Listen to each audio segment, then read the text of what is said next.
മലപ്പുറത്ത് ജയിച്ചാൽ ഗുണമേന്മയുള്ള ഹലാൽ ബീഫ് ലഭ്യമാക്കുമെന്ന് പറയുന്നത് മറ്റാരുമല്ല ബിജെപിയാണ്. ഗോവധത്തിന് വധശിക്ഷ നൽകുമെന്ന് ഇന്നലെ ഛത്തീസ്ഗഡിൽ പറഞ്ഞ അതേ പാർട്ടി തന്നെ. രാഷ്ട്രീയാധികാരം ലഭിച്ച സംസ്ഥാനങ്ങളിൽ കാലിമാംസം നിരോധിക്കുന്ന പാർട്ടിക്ക് ന്യൂനപക്ഷ കേന്ദ്രീകരണമുള്ള ഇടങ്ങളിൽ ഇരട്ട മുഖമുണ്ടോ? എഡിറ്റേഴ്സ് അവർ പരിശോധിക്കുന്നു. ആദ്യം പ്രധാന വാർത്ത. അമ്മയുടെ സ്നേഹസ്പർശം പോലെ സുമിക്സ് കിഡ്സ് വെയർ. മലപ്പുറം തെരഞ്ഞെടുപ്പിലും ബീഫ് ചർച്ചയാകുന്നു. ജയിച്ചാൽ മണ്ഡലത്തിൽ നല്ല ബീഫ് ലഭ്യമാക്കുമെന്ന് ബിജെപി സ്ഥാനാർത്ഥി. ശ്രീപ്രകാശിന്റെ പ്രസ്താവന ഈ നൂറ്റാണ്ടിലെ ഏറ്റവും വലിയ തമാശയെന്ന് മുസ്ലിം ലീഗ്. പ്രചാരണം അവസാന ലാപ്പിൽ. കയ്യേറ്റ വാർത്തകളിലൂടെ മൂന്നാറിനെ തകർക്കാൻ മാധ്യമങ്ങളുടെ ശ്രമമെന്ന ജനകീയ സമരസമിതി. നാളെ വൈകിട്ട് മൂന്നാറിൽ കടയടപ്പ് സമരം. കയ്യേറ്റങ്ങൾക്കെതിരായി ജില്ലാ ഭരണകൂടം നടപടി തുടങ്ങി. സബ് കളക്ടർക്ക് സുരേഷ് കുമാറിന്റെ പ്രേതം കൂടിയെന്ന് എസ് രാജേന്ദ്രൻ റിപ്പോർട്ടറോട്. എല്ലാ കയ്യേറ്റവും ഒഴിപ്പിക്കുമെന്ന് കാനം. വിജിലൻസ് ഡയറക്ടറുടെ താൽക്കാലിക ചുമതല മാത്രമെന്ന് DGP ലോക്നാഥ് ബെഹ്റ. ജേക്കബ് തോമസ് അവധിയിൽ നിന്ന് തിരിച്ചെത്തിയാൽ സ്ഥാനം കൈമാറും. ശശീന്ദ്രൻ വിഷയത്തിൽ അന്വേഷണം നിഷ്പക്ഷമെന്ന് DGP. ഫോൺ സംഭാഷണം പുറത്തുവിട്ട സംഭവത്തിൽ ചാനൽ ഓഫീസിൽ പോലീസ് റെയ്ഡ്. ഇന്ത്യയിലെ ഏറ്റവും വലിയ ദേശീയപാത തുരങ്കം പ്രധാനമന്ത്രി കാശ്മീരിൽ ഉദ്ഘാടനം ചെയ്തു. ഇരട്ടപ്പാതയുള്ള തുരങ്കത്തിൽ അതിനൂതന സുരക്ഷാ സംവിധാനങ്ങൾ. ജമ്മു ശ്രീനഗർ യാത്രാ സമയത്തിൽ 2 മണിക്കൂർ ലാഭം. പാതയോരത്തെ കള്ളുഷാപ്പുകളുടെ കാര്യത്തിൽ സാവകാശം തേടി സംസ്ഥാന സർക്കാർ. മാറ്റം സംബന്ധിച്ച് AGയോട് നിയമോപദേശം തേടി. 3 മാസമെങ്കിലും നീട്ടിക്കിട്ടുമോ എന്ന് സർക്കാർ.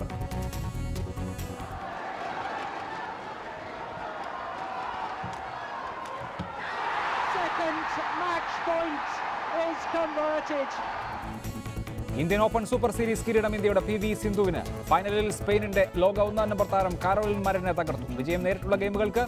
ഒളിമ്പിക് ഫൈനലിലെ തോൽവിക്ക് മധുര പ്രതികാരം.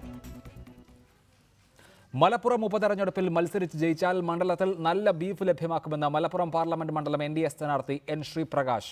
നല്ല ബീഫ് ലഭ്യമാക്കാനായി എയർ കണ്ടീഷൻ ചെയ്ത് വൃത്തിയായ രീതിയിൽ അറവുശാലകൾ പരിഷ്കരിക്കുമെന്നും ശ്രീപ്രകാശ് ഉറപ്പു നൽകി. മലപ്പുറം പ്രസ് ക്ലബിന്റെ മുഖാമുഖം പരിപാടിയിലായിരുന്നു ഈ സംസാരമുണ്ടായത്. BJP ബീഫിനെതിരാണെന്ന പ്രചരണം അടിസ്ഥാനരഹിതമാണ്. നല്ല ബീഫ് കഴിക്കുന്നതിനോട് BJPക്ക് എതിർപ്പില്ല. ബീഫ് നിരോധനമുള്ള സംസ്ഥാനങ്ങളിൽ പശുവിനെ കശാപ്പ് ചെയ്യുന്നതാണ് നിയമലംഘനമാകുന്നത്. ചത്ത പശുക്കളുടെ മാംസം ചട്ടം ലംഘിച്ച അറവുശാലകൾ വഴി വിൽപ്പന നടത്തിയതിനാലാണ് ഉത്തരേന്ത്യയിൽ നിരോധനം ഏർപ്പെടുത്തിയത്. താൻ മലപ്പുറത്ത് മത്സരിച്ച് വിജയിച്ചാൽ ബീഫ് ലഭ്യത ഉറപ്പാക്കുമെന്നും അറവുശാലകൾ വൃത്തിയുള്ളതാക്കുമെന്നും ശ്രീപ്രകാശ് പറഞ്ഞു. ബീഫ് നിരോധിച്ചിട്ടില്ല.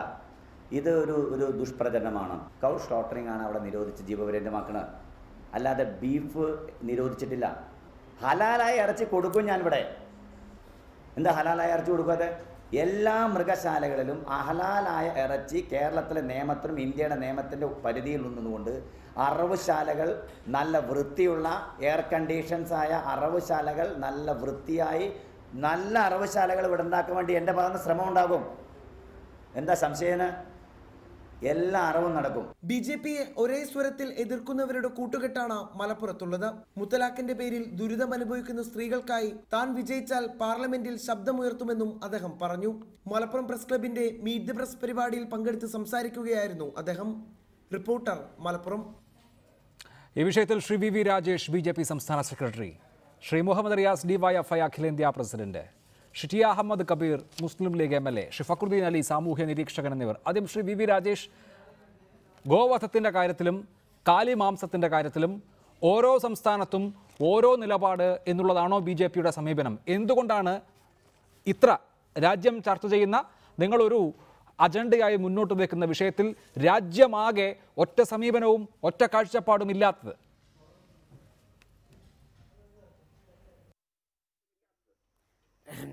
BJPയുടെ കാഴ്ചപ്പാടൊക്കെ തന്നെ ഒറ്റ കാഴ്ചപ്പാട് തന്നെയാണ്. മാധ്യമപ്രവർത്തകരുടെയും രാഷ്ട്രീയ പ്രതിയോഗികളുമാണ് അതിന് വ്യത്യസ്തമായ വ്യാഖ്യാനങ്ങൾ കൊടുക്കുന്നത്. ശ്രീപ്രകാശ് ഇന്നലെ പറഞ്ഞത് BJPയുടെ പ്രഖ്യാപിത നിലപാട് തന്നെയാണ്. പക്ഷേ ശ്രീപ്രകാശ് ഇന്നലെ ബീഫ് ചർച്ച ചെയ്യാനല്ല മീറ്റ് ദ പ്രസിന് പോയത്, പൊതു രാഷ്ട്രീയം ചർച്ച ചെയ്യാൻ. മാധ്യമപ്രവർത്തകർ ചോദിച്ച ചോദ്യത്തിന് അദ്ദേഹം വ്യക്തമായ ഉത്തരം പറഞ്ഞു. ഞാൻ ജനപ്രതിനിധിയായി കഴിഞ്ഞാൽ ആ മണ്ഡലത്തിൽ വൃത്തിയായിട്ടുള്ള ഭക്ഷണം കൊടുക്കും, നിലവാരമുള്ള ഭക്ഷണം കൊടുക്കും എന്ന് പറയുന്നത് നല്ല കാര്യമല്ലേ? അതിനെ പ്രൊമോട്ട് ചെയ്യാണ് മാധ്യമങ്ങൾ ചെയ്യേണ്ടത്. അത് നല്ല കാര്യമല്ല എന്ന് പറഞ്ഞില്ല ശ്രീ VV രാജേഷ്. താങ്കൾ തെറ്റിദ്ധരിക്കരുത്, അത് നല്ല കാര്യമല്ല എന്ന് പറഞ്ഞില്ല. ഒരറവിനും ഒരു പ്രശ്നവും ഉണ്ടാകില്ല. ഏറ്റവും നല്ല ഗുണമേന്മയുള്ള ഭക്ഷണം, ഏറ്റവും നല്ല ഗുണമേന്മയുള്ള മാംസം ലഭ്യമാക്കാനുള്ള നടപടി സ്വീകരിക്കുമെന്ന് പറഞ്ഞാൽ അത് നല്ല നിലപാട് തന്നെയാണ്. ഞാൻ ചോദിച്ചത് അതല്ല.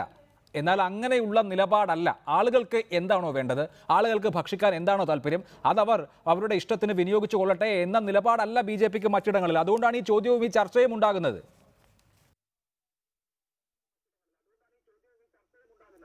എവിടെയാണ് അങ്ങനെ നിലപാടില്ലാത്തത്? എവിടെയാണ് ഉള്ളത്? നിരോധനം ഇന്ത്യൻ നാഷണൽ കോൺഗ്രസ് ഭരിക്കുന്ന സമയത്ത് പല സംസ്ഥാനങ്ങളിലും നടപ്പിലാക്കി. വടക്കേ ഇന്ത്യ സംസ്ഥാനങ്ങളിൽ ആ നിയമമുണ്ട്. ആ സംസ്ഥാനങ്ങൾ പശുവിനെ കൊല്ലാൻ പാടില്ല. ഇന്ത്യയിൽ ബീഫ് ആർക്കൊക്കെയാണോ കഴിക്കാൻ ആഗ്രഹം അവർക്കൊക്കെ കഴിക്കാം. അഭിലാഷിന് ബീഫ് കഴിക്കാൻ ഇഷ്ടമുണ്ടെങ്കിൽ അഭിലാഷിന് അത് അവൈലബിൾ ആയിട്ടുള്ള എവിടെ പോയാലും കഴിക്കാം. അല്ല, അത്ര എളുപ്പത്തിൽ അത്ര ലളിതമായി പറയരുത് ശ്രീ വി രാജേഷ്. ശരിയാണ്, പല ഉത്തരേന്ത്യൻ സംസ്ഥാനങ്ങളിലും നിയമമുണ്ട്. പക്ഷേ നിങ്ങൾ രാഷ്ട്രീയ അധികാരം പിടിച്ചതിന് ശേഷമാണ് അതിൽ ഭേദഗതി വരുന്നത്. ഒരു ഉദാഹരണം ഗുജറാത്ത് എടുക്കൂ. അവിടെ 1954 ഈ അനിമൽ പ്രൊട്ടക്ഷൻ നിയമം ഉണ്ട്, ഗുജറാത്ത് അനിമൽ പ്രിസർവേഷൻ ആക്ട്. അത് 2011 നരേന്ദ്രമോദി മുഖ്യമന്ത്രിയാകുമ്പോൾ ആദ്യം അമെൻഡ് ചെയ്തു. ഇപ്പോൾ ഏറ്റവും ഒടുവിൽ വിജയ് രൂപാണി മുഖ്യമന്ത്രിയായപ്പോൾ രണ്ടാം തവണയും അമെൻഡ് ചെയ്തു.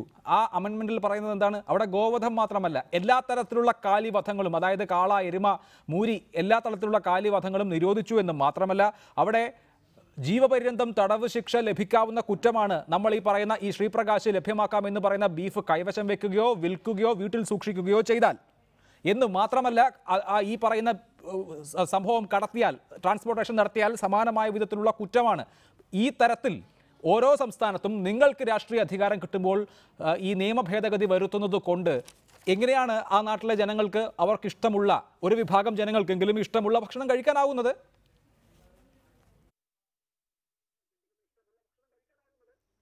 അഭിലാഷേ, ഒരു നാട്ടിലെ ജനങ്ങൾ തിരഞ്ഞെടുത്ത ഒരു ഗവൺമെന്റിന് ആ ജനങ്ങൾ ആവശ്യപ്പെടുന്ന രീതിയിലുള്ള നിയമം നിർമ്മിക്കാനുള്ള അധികാരമുണ്ട്, അവകാശമുണ്ട്. ഈ കാര്യങ്ങളൊക്കെ തന്നെ പറഞ്ഞുകൊണ്ടാണല്ലോ തെരഞ്ഞെടുപ്പിനെ നേരിടുന്നത്. ആ കാര്യങ്ങളൊക്കെ മനസ്സിലാക്കിയിട്ടാണല്ലോ ജനങ്ങൾ വോട്ട് ചെയ്തിരിക്കുന്നത്. ഉത്തർപ്രദേശിൽ ഞങ്ങൾ ജയിച്ചാൽ എന്തൊക്കെയാണ് ചെയ്യാൻ പോകുന്നത് എന്ന് പറഞ്ഞുകൊണ്ട് ഉത്തർപ്രദേശിലെ തെരഞ്ഞെടുപ്പിനെ നേരിട്ടാണ് 325 സീറ്റ് നേടിയത്. നരേന്ദ്രമോദി പ്രധാനമന്ത്രി ആകുമെന്ന് ഒരു വർഷം പറഞ്ഞുകൊണ്ടാണ് ഞങ്ങൾ 272 സീറ്റ് നേടിയത്. അങ്ങനെ ജനങ്ങൾ തിരഞ്ഞെടുത്ത ഗവൺമെന്റിന് നിയമങ്ങൾ ഉണ്ടാക്കാനുള്ള അധികാരമുണ്ട്. അല്ല, അങ്ങനെ ജനങ്ങളുടെ ജീവനവുമായി ബന്ധപ്പെട്ട, ജനങ്ങളുടെ ജീവനോപാധികളുമായി ബന്ധപ്പെടുന്ന വിഷയങ്ങളിൽ ഒരു മജോറിറ്റേറിയൻ കാഴ്ചപ്പാടിൽ നിയമനിർമ്മാണം നടത്തുന്നതിനെ വിയോജിക്കാനുള്ള, അതിനെ എതിർക്കാനുള്ള സ്വാതന്ത്ര്യം മറ്റുള്ളവർക്കുമുണ്ട്. ഞാൻ അത് തന്നെയാണ് രാജേഷ് ചോദിക്കുന്നത്. ഉത്തർപ്രദേശിൽ ഒരു നയം, ഗുജറാത്തിൽ ഒരു നയം, കേരളത്തിൽ ഒരു നയം. ശരി, ഉത്തർപ്രദേശിൽ ഈ സ്ലോട്ടർ ഹൗസുകൾ പൂട്ടുമെന്ന് പറഞ്ഞ് അധികാരത്തിലെത്തിയ സർക്കാർ അത് ചെയ്യുമായിരിക്കും. എന്തുകൊണ്ടാണ് അത് പറഞ്ഞെന്നാൽ മലപ്പുറത്ത് തെരഞ്ഞെടുപ്പിനെ നേരിടാത്തത്? എന്തിനാണ് കേരളത്തിലും നോർത്ത് ഈസ്റ്റിലും ഗുജറാത്തിലും ഉത്തർപ്രദേശിലും ഒക്കെ ഓരോരോ കാഴ്ചപ്പാട്?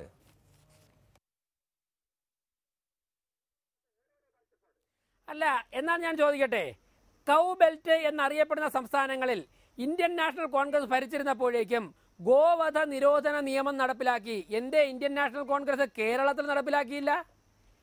എന്തേ മറ്റു പല? മാത്രവുമല്ല, ഇതിന് BJPയുടെ ഈ നിലപാടുകളൊക്കെ തന്നെ എതിർക്കുന്ന അരവിന്ദ് കെജ്രിവാളാണ് ഡൽഹി ഭരിക്കുന്നത്. എന്തേ ഡൽഹിയിൽ നിലവിലുള്ള ആ നിയമം കെജ്രിവാൾ എടുത്ത് മാറ്റുന്നില്ല? സ്വാഭാവികമായിട്ടും നമ്മുടെ രാജ്യത്ത് വ്യത്യസ്ത സംസ്ഥാനങ്ങളിൽ വ്യത്യസ്ത സംസ്കാരങ്ങൾ നിലനിൽപ്പുണ്ട്.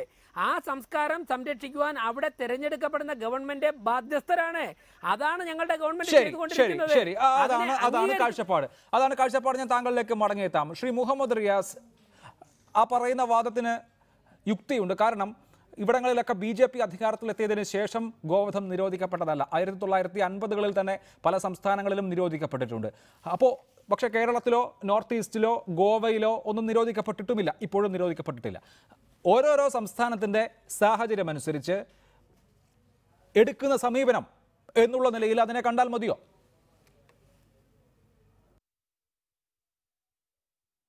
അങ്ങനെ കണ്ടാൽ മതിയാവില്ല അഭിലാഷ്, അങ്ങനെ കാണാൻ പറ്റില്ല. വളരെ ഗൗരവമേറിയൊരു വിഷയമാണ് ഗോവധ നിരോധനവും ഇതുമായി ബന്ധപ്പെട്ട് വന്ന പല പ്രശ്നങ്ങളും. ഞാനതൊന്നും ആവർത്തിക്കുന്നില്ല.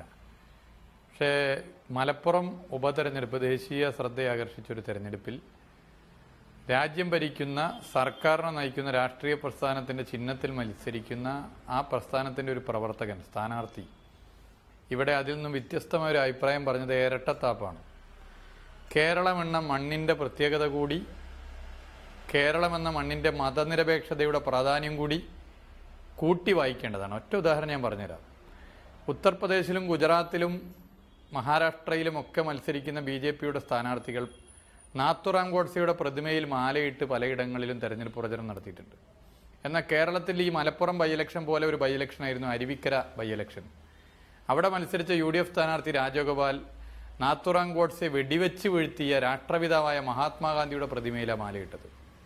എന്തുകൊണ്ട് രാജഗോപാൽജി അരുവിക്കരയിൽ നാത്തുറാം ഗോഡ്സെയുടെ ഒരു പ്രതിമ ഉണ്ടാക്കിയതിൽ മാലയിട്ടുകൊണ്ട് തെരഞ്ഞെടുപ്പ് പ്രചരണം ആരംഭിച്ചില്ല? കാരണം ഇത് കേരളമാണ്, കേരളത്തിലെ ജനങ്ങൾ അത് സ്വീകരിക്കില്ല.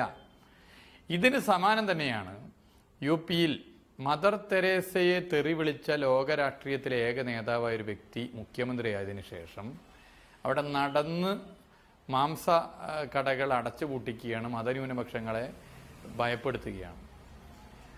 ഹരിയാനയിൽ ഗട്ടർ ബിരിയാണി റെയ്ഡ് നടത്തി അതിൽ ബീഫ് ഉണ്ടോ വേറെ എന്തെങ്കിലും ആണെന്നൊക്കെ പരിശോധിച്ച് ബക്രീദ് ദിനത്തിൽ മുസ്ലിം ജനവിഭാഗത്തെ പട്ടിണിയിലാക്കി.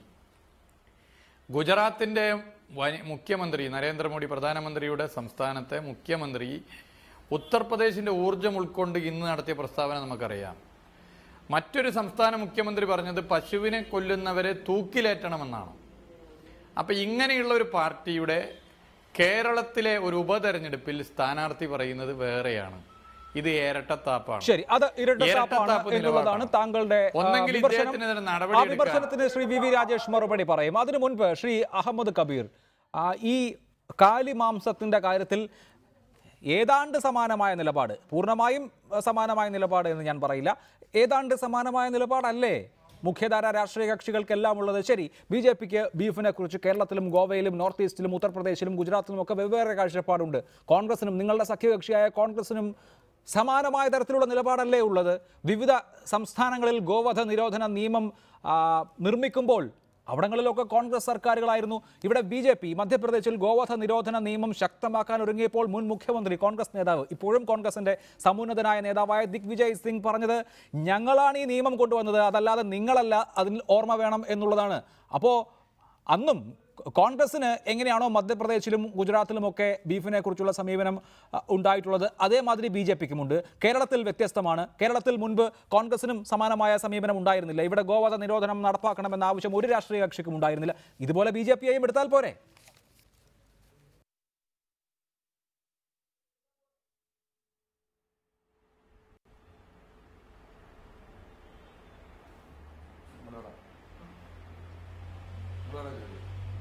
ആശയപരമായ വളരെ ദുർബലമായ ഒരു അടിത്തറയിലാണ് BJP അവരുടെ ഒരു മഹാസൗധം കെട്ടിപ്പടുക്കാൻ ആഗ്രഹിക്കുന്നതെന്ന് മാത്രമേ എനിക്ക് ഇതൊക്കെ കേൾക്കുമ്പോൾ തോന്നുന്നു. BJP നമ്മുടെ ദേശീയ ജീവിതത്തിലും ജനങ്ങളുടെ, സാധാരണക്കാരായ ജനങ്ങളുടെ ജീവിതത്തിലും അടിസ്ഥാനപരമായ മാറ്റങ്ങൾ കൊണ്ടുവരുന്നതിനുള്ള വിഷയങ്ങളല്ല അവതരിപ്പിക്കുന്നത്. റൈറ്റ് ടു എഡ്യൂക്കേഷൻ വ്യാപിപ്പിക്കുന്നതിനെക്കുറിച്ചല്ല പറയുന്നത്. ജനങ്ങൾക്ക് ഭക്ഷ്യസുരക്ഷ ഉറപ്പുവരുന്ന കാര്യമല്ല പറയുന്നത്. നോൺ ഇഷ്യൂസാണ്. ശരിക്കും പറഞ്ഞാൽ BJPയുടെ ഇത്തരം വാദമുഖങ്ങൾ കേൾക്കുമ്പോൾ ഒരു വളരെ പരിഹാസ്യമായിട്ടാണ് എനിക്ക് തോന്നിയിട്ടുള്ളത്. നോൺ ഇഷ്യൂസായി അവതരിപ്പിക്കാൻ BJPക്ക് കഴിയുന്നത് ഏത് മാനസികാവസ്ഥയിലാണെന്ന് എനിക്ക് നിശ്ചയമില്ല. ഒരു കാര്യം ഉറപ്പാണ്, ഈ ഇമ്മാതിരി വിരട്ടൽ കൊണ്ടൊന്നും ഇമ്മാതിരി വർത്തമാനങ്ങൾ കൊണ്ടൊന്നും ഒരു ജനതയുടെ രാഷ്ട്രീയ പ്രബുദ്ധതയെ തകിടം മറിക്കാൻ BJPക്കാവില്ല. താൽക്കാലികമായ ഒരു പ്രതിഭാസം എന്ന നിലക്ക് BJPക്ക് വന്നിട്ടുള്ള മുൻകൈ രാഷ്ട്രീയമായ അപഗ്രഥനത്തിന് വിധേയമാക്കുന്ന ആളുകൾക്കറിയാം BJPയുടെ ഗ്രാഫ് താഴോട്ടാണ്. ഇന്ത്യയിൽ സമാന മനസ്കരായ ജനകീയ സമരങ്ങൾ, ജനകീയ ശക്തി സംഭരണങ്ങൾ, രാഷ്ട്രീയ സമവാക്യങ്ങൾ മാറുന്ന സമരങ്ങൾ എല്ലാം വരാനിരിക്കുകയാണ്. ഈ BJP ഉയർത്തുന്ന പരിപാടികൾ ഞാൻ പലപ്പോഴും ഇരുന്ന് ആലോചിച്ചു. ഒരാശയപരമായ സംവാദത്തിന് ശേഷിയില്ലാത്ത ഇത്തരം ദുർബലമായ നോൺ ഇഷ്യൂസ് കൊണ്ടുവന്ന് ഒരു തെരഞ്ഞെടുപ്പിൽ ഒരു ജനത വളരെ പ്രബുദ്ധമായി 5 പതിറ്റാണ്ട് കാലത്തിലേറെയായി ഈ നാട്ടിലെ ജനങ്ങൾ സംഭരിച്ച ഒരു രാഷ്ട്രീയ പ്രബുദ്ധതയുണ്ട്. കായിദെ മില്ലത്തിൻ്റെയും KM സീതി സാഹിബിൻ്റെയും CH മുഹമ്മദ് കോയ സാഹിബിൻ്റെയും എല്ലാം പ്രബലമായ ശിക്ഷണത്തിൽ വളർന്നു വന്ന ഒരു ജനതയുടെ രാഷ്ട്രീയ പ്രബുദ്ധതയൊക്കെ ഇമ്മട്ടിൽ പരിഹാസ്യമാക്കാൻ ആരെങ്കിലും ശ്രമിച്ചാൽ അതിന്റെ മുമ്പിലൊന്നും പതറുന്ന ഒരു ജനതയല്ല എന്ന് മാത്രം പറയാനാണ് ഈ അവസരം. വ്യക്തമാണ് ആ നിലപാട്. BJP എന്തായാലും മലപ്പുറത്തെ ഇലക്ഷനേറ്റിനിടയിൽ ഒരു കൺഫ്യൂഷൻ ഉണ്ടാക്കാൻ ശ്രമിച്ചിട്ടുണ്ടോ എന്നുള്ളത് നമുക്ക് വ്യക്തമല്ല. ഒരുപക്ഷെ ഒരു ചോദ്യത്തിനുള്ള മറുപടിയായി പറഞ്ഞതുമാകാം. ശ്രീ ഫക്രുദ്ദീൻ അലി, കേരളത്തിന്റെ രാഷ്ട്രീയ പ്രബുദ്ധത കൊണ്ടാണോ BJPക്കും ഇവിടെ ബീഫ് നിരോധിക്കേണ്ടതില്ല എന്ന നിലപാടെടുക്കാൻ പ്രേരണയാകുന്നത്?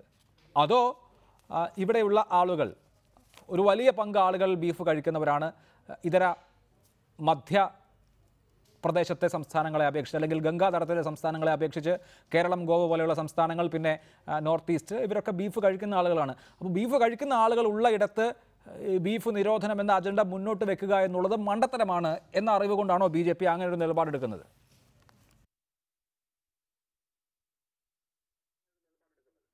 അല്ല, ഒന്നാമത് എനിക്കൊന്നും മലയാളിയുടെ ഒരു പ്രബുദ്ധത കൊണ്ട് തന്നെയാണ്. കാരണം മലയാളി ഇത്തരം ചില ഹൈപ്പിന്റെ പുറത്തൊന്നും ചാടി വോട്ട് ചെയ്യുന്ന ആളുകളല്ല. കഴിഞ്ഞ നിയമസഭാ ഇലക്ഷനിലൊക്കെ നമ്മൾ കണ്ട ഹൈപ്പല്ല, റിയൽ ത്രെട്ടും പ്രശ്നങ്ങളും ആയിരുന്നു ഇവിടെ ചർച്ച ചെയ്യപ്പെട്ടത്. ഉത്തരേന്ത്യയിലൊന്നും അങ്ങനെയല്ല, ഒരു ഹൈപ്പിന്റെ പുറത്ത് നമുക്ക് വോട്ട് കിട്ടി ജയിക്കാം എന്ന് എല്ലാ രാഷ്ട്രീയ പാർട്ടികൾക്കും അറിയാം. ഇവിടെ നമ്മൾ മനസ്സിലാക്കേണ്ട കാര്യം വെച്ചാൽ കഴിഞ്ഞ നിയമസഭാ ഇലക്ഷൻ വരെ BJP പറഞ്ഞുകൊണ്ടിരുന്ന രണ്ട് മുന്നണികളും ഇവിടെ കേരളത്തെ ഭരിച്ചു മുടിച്ചു എന്ന രീതിയിലാണ് അവർ പറഞ്ഞത്. അപ്പോൾ നമ്മളൊക്കെ ചർച്ചയിൽ പങ്കെടുത്തിട്ട് ശക്തമായി പറഞ്ഞു അങ്ങനെയല്ല. ഇന്ത്യയിലെ മറ്റ് സംസ്ഥാനങ്ങൾ നിങ്ങൾ വെച്ച് നോക്കൂ, സാമൂഹ്യ വളർച്ചാ നിരക്കിലും അതിൻ്റെ സൂചികയിലൊക്കെ കേരളം ഒരുപാട് മുന്നിലാണ്. അപ്പോൾ നിങ്ങൾ BJP ചെയ്യേണ്ടത് ഈ രണ്ട് മുന്നണികൾ എത്തിച്ച ഈ ഘട്ടത്തിൽ അടുത്ത ഘട്ടത്തിലേക്ക് അവർക്ക് എത്തിക്കാൻ പറ്റുന്നില്ല, അതുകൊണ്ട് ഞങ്ങൾക്ക് എത്തിക്കാൻ പറ്റും എന്ന രീതിയിലുള്ള മുദ്രാവാക്യം മുന്നോട്ട് വെക്കുക എന്നുള്ളതായിരുന്നു. ഏതായാലും നിയമസഭാ ഇലക്ഷൻ്റെ ആ സമയത്ത് ആ രീതിയിലുള്ള ഈ നിലവിലുള്ള കേരളത്തിൻ്റെ കണ്ടിന്യൂറ്റി എന്ന രീതിയിലുള്ള മുദ്രാവാക്യം അവർ മുന്നോട്ട് വെച്ചു. നമ്മളൊക്കെ വ്യത്യസ്തമായ രാഷ്ട്രീയ ധ്രുവത്തിൽ നിൽക്കുന്നവരാണെങ്കിൽ ആരോഗ്യപരമായ രാഷ്ട്രീയം വളർന്നു വരണമെന്ന് ആഗ്രഹിച്ചുകൊണ്ട് തന്നെയാണ് ആ രീതിയിലുള്ള ഒരു കമൻറ്റ് ആ സമയത്ത് പറഞ്ഞതും. അത് BJP ഇപ്പോൾ രാജേഷ് അംഗീകരിക്കുന്നതല്ല, BJP അത്തരം കാര്യങ്ങൾ ചെവിക്കൊണ്ടു എന്നുള്ള നല്ല കാര്യമായിട്ട് ഞാൻ കരുതുന്നത്. ഇപ്പം കേരളത്തിൻ്റെ ഈ ഒരു പ്രത്യേക സവിശേഷത നേരത്തെ അഭിലാഷ് എന്നെ സൂചിപ്പിച്ച പോലെ സംഘത്തിൻ്റെ കേഡർമാരായിട്ടുള്ള ഈ പറയുന്ന പ്രചാരക്സ് അല്ല ഞാൻ പറയുന്നത്, സംഘത്തിന് അനുഭാവികളായിട്ടുള്ള ആളുകൾ, അത് ഒരു നായർ കമ്മ്യൂണിറ്റി തൊട്ട് താഴോട്ടുള്ളവരൊക്കെ ബീഫൊക്കെ കഴിക്കാറുണ്ട് ഇവിടെ. അത് സംഘത്തിനറിയാം. അത്തരം അത് മാത്രമല്ല പൊതുസമൂഹത്തിന് ബീഫിനോടൊരു താല്പര്യമുണ്ട്. അപ്പോൾ ഇവിടെ ഒരു പ്രധാനപ്പെട്ട പ്രശ്നം എന്ന് വെച്ചാൽ സംഘത്തിൻ്റെ ഒരു ഐഡിയോളജി വളരെ കൃത്യമായി ഗോവധ നിരോധനത്തിനെതിരാണ്. പക്ഷേ ആ ഐഡിയോളജി നമ്മൾ അറിയുന്നത് ഗുരുജി ഗോൾവൽക്കറിൻ്റെ ഒക്കെ പുസ്തകങ്ങളിലൂടെയും പിന്നെ പലരും നടത്തിയ പ്രസംഗങ്ങളിലൂടെയൊക്കെയാണ്. പക്ഷേ അതിലുപരിയായിട്ട് ഇന്ത്യയുടെ ന്യൂവാൻസസ് തിരിച്ചറിഞ്ഞുകൊണ്ട് ചില മേഖലകളിലെല്ലാം ഇതിൽ നീക്കുപോക്ക് വരുത്താൻ സംഘം തയ്യാറാവുന്നു. രാജേഷ് സംസാരത്തിൽ ഞാൻ മനസ്സിലാക്കും, ഓരോ സമയത്തും ഓരോ സ്ഥലത്തും ഓരോ നിലപാടെടുക്കേണ്ടതായിട്ട് വരും എന്നുള്ളത്. ആ രീതിയിലൊരു നിലപാടിലേക്കൊക്കെ സംഘം വരുന്നു, ഒരു സെൻട്രൽ റൈറ്റ് പൊസിഷനിലേക്കൊക്കെ വരുന്നതിന്റെ ഒരു ലക്ഷണമാണെങ്കിൽ അത് നല്ലതാണെന്ന് വിശ്വസിക്കുന്ന ആളാണ്.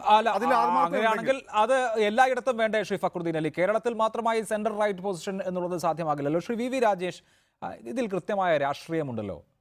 ഗോവധം BJP ഉണ്ടാകുന്നതിന് മുൻപ് തന്നെ പല സംസ്ഥാനങ്ങളിലും നിരോധിക്കപ്പെട്ടിട്ടുണ്ട്. അത് പശുവിനെ കൊല്ലലാണ്. പക്ഷേ നിങ്ങൾ ഈ അടുത്ത് രാഷ്ട്രീയ അധികാരം പിടിച്ച സംസ്ഥാനങ്ങളിലൊക്കെ എല്ലാ തരത്തിലുള്ള കാലികളുടെ അറവും ഈ നിയമം ഭേദഗതി ചെയ്ത് ഈ നിരോധന പട്ടികയിൽ ഉൾപ്പെടുത്തിയതുകൊണ്ട് രണ്ട് തരത്തിലുള്ള പ്രത്യാഘാതങ്ങൾ. ഇത് കഴിക്കാൻ കിട്ടുന്നില്ല എന്നുള്ളത് മാത്രമല്ല, ഇവ വിറ്റ് ഉപജീവനം കഴിച്ചിരുന്ന ആളുകളുടെ ജീവിതം തന്നെ തകർന്നു പോകുന്ന അവസ്ഥ ഉണ്ടായിട്ടുണ്ട്. അതുമായി ബന്ധപ്പെട്ട റിപ്പോർട്ടുകൾ വരുന്നുണ്ട്.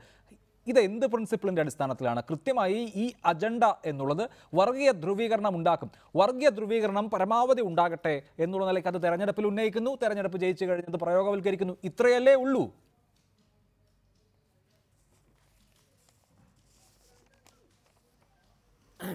വർഗീയ ധ്രുവീകരണം ഉണ്ടാക്കിയൊന്നും ഇന്ത്യയിൽ ഒരു രാഷ്ട്രീയ പാർട്ടിക്കും തെരഞ്ഞെടുപ്പിൽ ജയിക്കാനും സാധിക്കുകയില്ല, ഈ രാജ്യത്തെ മുന്നോട്ട് കൊണ്ടുപോകാനും സാധിക്കുകയില്ല.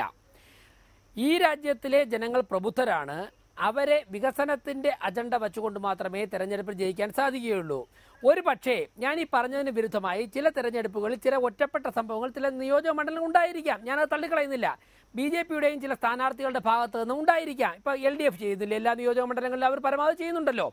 അല്ലാതെ ഒരു രാജ്യത്തിനെ മുഴുവനും അതിൻ്റെ അടിസ്ഥാനത്തിൽ നിന്ന് ആർക്ക് കൊണ്ടുപോകാൻ സാധിക്കുകയില്ല. ഇവിടെ ഞാൻ പറയുന്നതിൽ ക്ഷമിക്കണം, ശ്രീ VC അഹമ്മദ് കബീർ അദ്ദേഹം ഒരു വലിയ ഉറക്കം കഴിഞ്ഞിട്ടാണ് ഈ ചർച്ചയിലേക്ക് വന്നതെന്നാണ് ഞാൻ ഊഹിക്കുന്നത്. കാരണം BJPയുടെ ഗ്രാഫ് താഴുകയാണ് തെരഞ്ഞെടുപ്പ് രാഷ്ട്രീയത്തിലെന്നൊക്കെ അദ്ദേഹം പറഞ്ഞാൽ എനിക്കതിന് മറുപടി പറയാനില്ല. കാരണം പകൽ വെളിച്ചമാണ് എന്ന് പറയേണ്ട കാര്യമില്ല.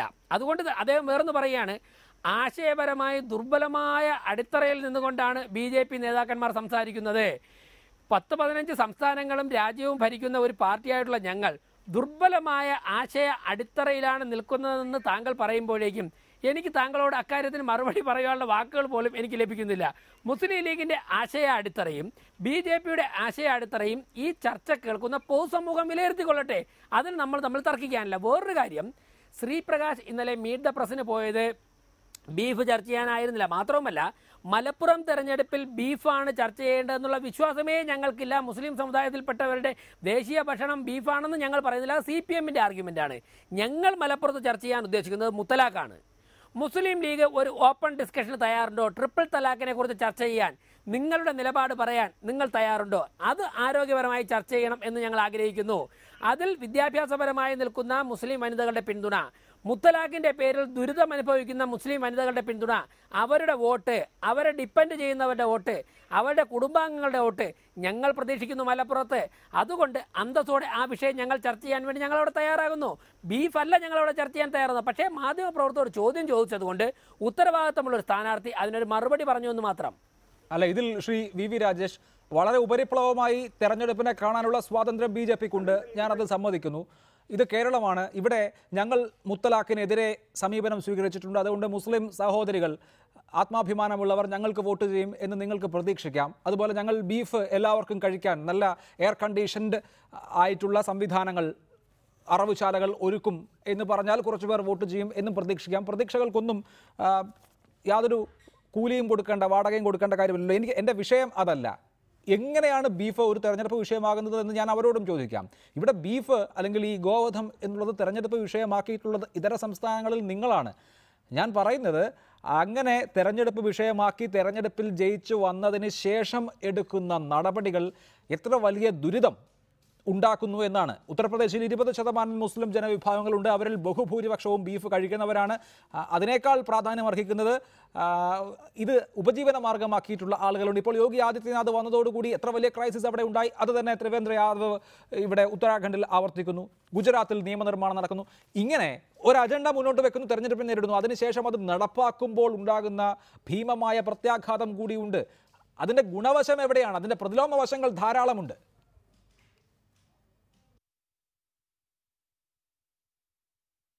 അല്ല അഭിലാഷ്, ഒരു അജണ്ട വച്ചുകൊണ്ട് തെരഞ്ഞെടുപ്പിനെ നേരിട്ട് വിജയിച്ച് അത് നടപ്പിലാക്കുന്നത് എന്താ തെറ്റ്? ആ അജണ്ട ഓപ്പണായിട്ട് ജനങ്ങളോട് പറഞ്ഞല്ലേ വോട്ട് തേടുന്നത്. Yogi Adityanath UP chief minister ആയതിനു ശേഷം പുതുതായി ഒന്നും സംഭവിച്ചില്ല. 1959 ഉത്തർപ്രദേശ് മുനിസിപ്പൽ കോർപ്പറേഷൻ ആക്ടിൽ പറഞ്ഞതിന് പ്രകാരം ലൈസൻസ് എടുത്തിട്ടുള്ള എല്ലാ അറവുശാലകൾക്കും അവിടെ പ്രവർത്തിക്കാം, എല്ലാ മീറ്റ് ഷോപ്പുകൾക്കും അവിടെ പ്രവർത്തിക്കാം എന്ന് യോഗി ആദിത്യനാഥ് പറയുമ്പോൾ അവിടെ 40,000-ൽ കൂടുതൽ ഉള്ള അറവുശാലകളിൽ ഏകദേശം 3,000 എണ്ണത്തിനാണ് ലൈസൻസ് ഉള്ളത്. അഖിലേഷ് യാദവ് അവിടെ മുഖ്യമന്ത്രിയായിരുന്നപ്പോൾ ലൈസൻസ് ഇല്ലാത്ത അറവുശാലകളുടെ ഉടമസ്ഥരൊക്കെ തന്നെ പണം കൊടുത്ത് ഹെൽത്ത് ഇൻസ്പെക്ടർമാരെയും പോലീസിനെയും സ്വാധീനിച്ചുകൊണ്ടാണ് അവിടെ നടത്തിയിരുന്നത്. ആദിത്യനാഥ് പറഞ്ഞു, നിങ്ങൾ ലൈസൻസിന് അപ്ലൈ ചെയ്യുക, നിങ്ങൾ ലൈസൻസ് എടുക്കുക, ലൈസൻസ് എടുക്കുവാനുള്ള എല്ലാ മിനിമം ഫെസിലിറ്റീസും നിങ്ങൾ പാലിക്കുക, അതിനുശേഷം നിങ്ങൾ നടത്തിക്കോളൂ. ഗവൺമെന്റ് എങ്ങനെയാണ് ബീഫ് മലപ്പുറത്ത് ഒരു തെരഞ്ഞെടുപ്പ് വിഷയമാകുന്നത്? അത് BJP ആണോ ഉന്നയിക്കുന്നത്? കേരളത്തിൽ ഗോവധ നിരോധന നിയമം നിലവിലില്ല.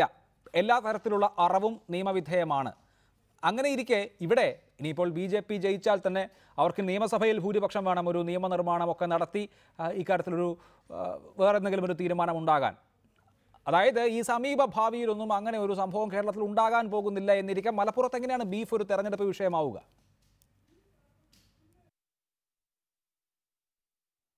മലപ്പുറത്ത് മാത്രമല്ല, ഇന്ത്യയിലൊക്കെ ജനങ്ങളുടെ ജീവിതത്തെ ബാധിക്കുന്ന പ്രശ്നങ്ങളെ മാറ്റി ഇതുപോലെ ബീഫ് അല്ലെങ്കിൽ ശ്മശാൻ അല്ലെങ്കിൽ ഖബറിസ്ഥാൻ എന്നീ വിഷയങ്ങൾ അജണ്ടകളാക്കുന്നത് ഞങ്ങളല്ലല്ലോ, മീഡിയാസ് അല്ലല്ലോ, ഭാരതീയ ജനതാ പാർട്ടിയാണ്, സംഘപരിവാറാണ്. ഒരു ഭാഗത്ത് ഇവിടെ BJPയുടെ സ്ഥാനാർത്ഥി ഇങ്ങനെ പറഞ്ഞെങ്കിൽ ഞാൻ ചോദിക്കട്ടെ, ആ സ്ഥാനാർത്ഥിക്ക് അഖിലാഖിനെ കൊന്നതിനെ കുറിച്ച് എന്താ അഭിപ്രായം? ആ സ്ഥാനാർത്ഥിയുടെ പ്രതിനിധിയായ VV രാജേഷിന് ന്യൂമാനെ കൊന്നതിനെ കുറിച്ച് എന്താ അഭിപ്രായം?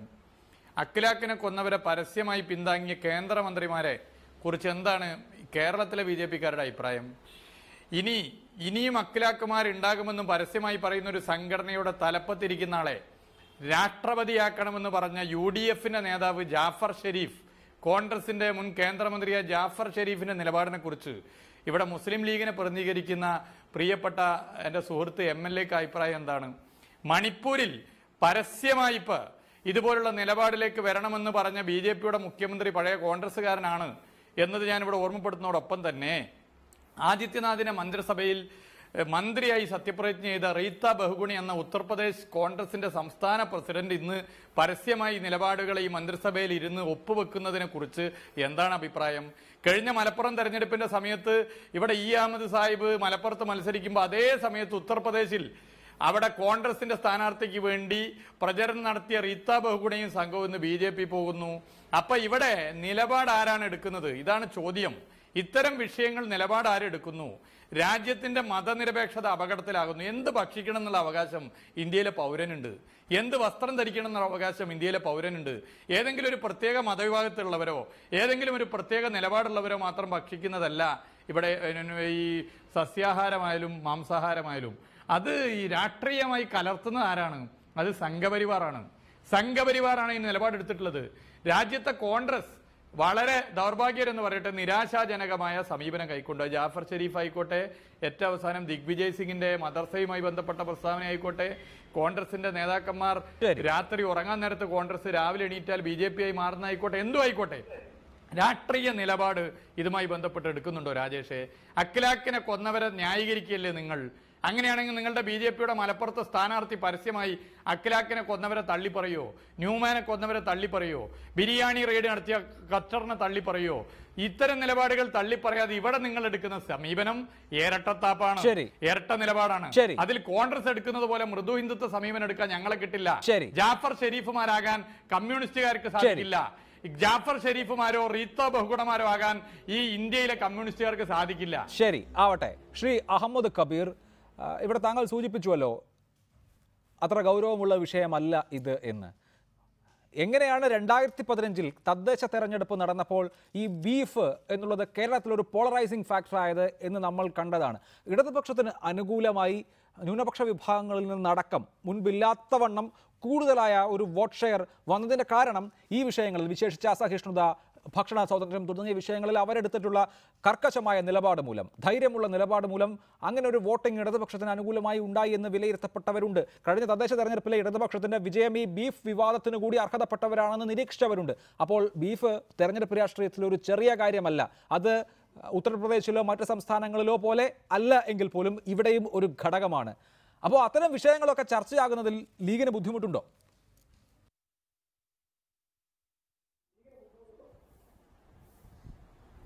രണ്ട് കാര്യമാണ്. ഒന്ന്, ഒരു ജനത എന്ന നിലക്ക് ഞങ്ങൾ അംഗീകരിച്ചിട്ടുള്ള പ്രമേയങ്ങളുടെ ഉള്ളടക്കത്തെക്കുറിച്ച് പലർക്കും ബോധ്യമില്ല, അല്ലെങ്കിൽ അവർ കണ്ണടക്കുകയാണ്. രണ്ടാമത്തേത്, ഞങ്ങളുടെ മുൻഗണനാ പട്ടിക എന്താണെന്ന കാര്യത്തിൽ ഞങ്ങൾക്ക് വ്യക്തതയുണ്ട്.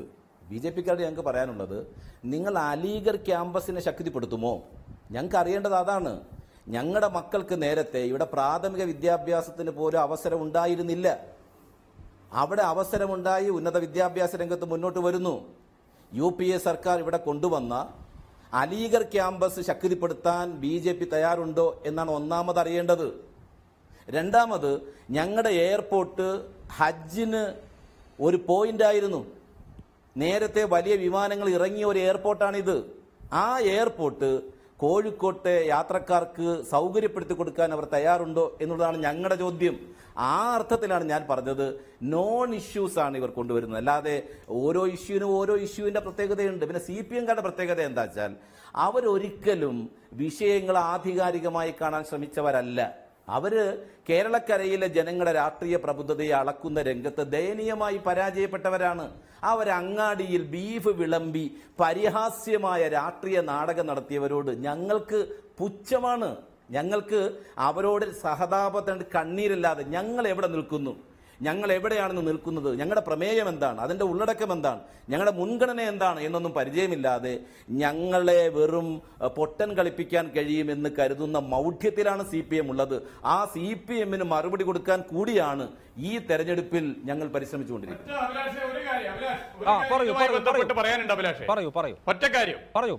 ഇവിടെ അഭിലാഷേ, ഇവിടെ കരിപ്പൂർ എയർപോർട്ടിനെ പറ്റി പറഞ്ഞല്ലോ. 5 കൊല്ലം മുസ്ലിം ലീഗ് പ്രധാനം ചെയ്ത മന്ത്രിസഭ ഉമ്മൻചാണ്ടി മന്ത്രിസഭ ആയിരുന്നല്ലോ. എന്താ അവര് ചെയ്തത്? ഇവരിപ്പോ BJPയോട് ചോദിക്കണ്ടല്ലോ, ഇവരെന്തെങ്കിലും ചെയ്തോ? ചെയ്തിട്ടില്ല. രണ്ടാമത്തെ ചോദ്യം, അലീഗഡ് സർവകലാശാല.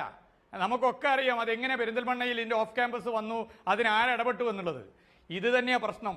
എന്നിട്ട് ബീഫ് ഫെസ്റ്റിവലിനെ സംഘടിപ്പിക്കുന്നതിന് തെറ്റ്. ബീഫ് ഫെസ്റ്റിവൽ ബീഫ് കഴിക്കുന്നവർ മാത്രം പങ്കെടുത്ത പരിപാടിയല്ല. ബീഫ് കഴിക്കുന്നവരും ബീഫ് കഴിക്കാത്തവരുമായിട്ടുള്ള എന്ത് ഭക്ഷിക്കണമെന്ന് ഒരു പൗരനെ അവകാശത്തെ ഹനിക്കുന്നതിനെതിരെയുള്ള പ്രക്ഷോഭ അതാ പങ്കെടുത്തത്. അതിനെ തള്ളിപ്പറയുന്ന മുസ്ലിം ലീഗിന്റെ നേതാവിന്റെ നിലപാട് വ്യക്തിപരമാണോ അതോ മുസ്ലിം ലീഗിന്റെ നിലപാടാണോ? മുസ്ലിം ലീഗ് എന്ന് പറയുന്ന രാഷ്ട്രീയ പ്രസ്ഥാനവും കോൺഗ്രസ് പാർട്ടിയും ഇത്തരം വിഷയങ്ങളിലെടുത്ത സമീപനം എന്ത്? ജാഫർ ഷരീഫിന്റെ പ്രസ്താവനയെ കുറിച്ച് ചോദിച്ചു, അദ്ദേഹം മിണ്ടിയോ? ഈ റീത്ത ബഹുഗുണമാർ കോൺഗ്രസിൽ നിന്നും BJP ആയി മാറുന്നതിന്റെ പ്രവണതയെ കുറിച്ച് ചോദിച്ചു, അദ്ദേഹം മിണ്ടിയോ? കോൺഗ്രസിൽ എടുക്കുന്ന മൃദു സമീപനത്തെ കുറിച്ച് ചോദിച്ചു, അദ്ദേഹത്തിന് നിലപാടുണ്ടോ? ഇങ്ങനെയുള്ള കോൺഗ്രസിനെ എങ്ങനെ വിശ്വസിക്കും? What is the credibility of Congress? കോൺഗ്രസിന്റെ എന്ത് എന്ന് മലപ്പുറത്തെ അദ്ദേഹം നേരത്തെ പറഞ്ഞ മലപ്പുറത്തിന്റെ ചരിത്രത്തിൽ വിട്ടുപോയ ഉജ്ജ്വലമായ കർഷക സമരത്തിന്റെ പോരാട്ടമുള്ള EMSന്റെ മണ്ണായ മലപ്പുറത്തെ ജനങ്ങൾ ചിന്തിക്കും, മുസ്ലിം ലീഗിന്റെ വോട്ടർമാർ ഉൾപ്പെടെ ചിന്തിക്കും എന്ന കാര്യത്തിൽ സംശയമില്ല. ശരി ഞാൻ ശ്രീ അഹമ്മദ് കബീർ അങ്ങയിലേക്ക് മടങ്ങിയെത്താം. ഈ വിഷയത്തിന് അങ്ങേക്ക് മറുപടി പറയാനുണ്ടെന്ന് എനിക്കറിയാം. ശ്രീ ഫക്രുദ്ദീൻ അലി, മലപ്പുറത്ത് ഒരു തെരഞ്ഞെടുപ്പ് നടക്കുമ്പോൾ ഏകീകൃത സിവിൽ കോഡ്, മുത്തലാഖ്, ബീഫ്, ഇങ്ങനെ ന്യൂനപക്ഷ കേന്ദ്രീകൃതമായ വിഷയങ്ങളെ ചർച്ചയാകൂ എന്ന് നിർബന്ധമുണ്ടോ? അതിനേക്കാളൊക്കെ അപ്പുറത്തുള്ള പൊതുരാഷ്ട്രീയം, കേരളത്തിലെ രാഷ്ട്രീയം, ഇവിടുത്തെ ക്രമസമാധാനം, ഇവിടുത്തെ സ്ത്രീകളുമായി ബന്ധപ്പെട്ട് നടക്കുന്ന അതിക്രമങ്ങൾ, സംസ്ഥാനത്തിൻ്റെ പൊതുസ്ഥിതി, ഭരണത്തിൻ്റെ വിലയിരുത്തൽ, ഇങ്ങനെയുള്ള കാര്യങ്ങൾ ചർച്ചയാകുമോ? അതോ യോഗി ആദിത്യനാഥും ബീഫും രമൺ സിംഗും ഗോവധവും ഒക്കെ ചർച്ചയാകുമോ? എന്താണ് താങ്കളുടെ ഇക്കാര്യത്തിലെ ഒരു നിലപാട്?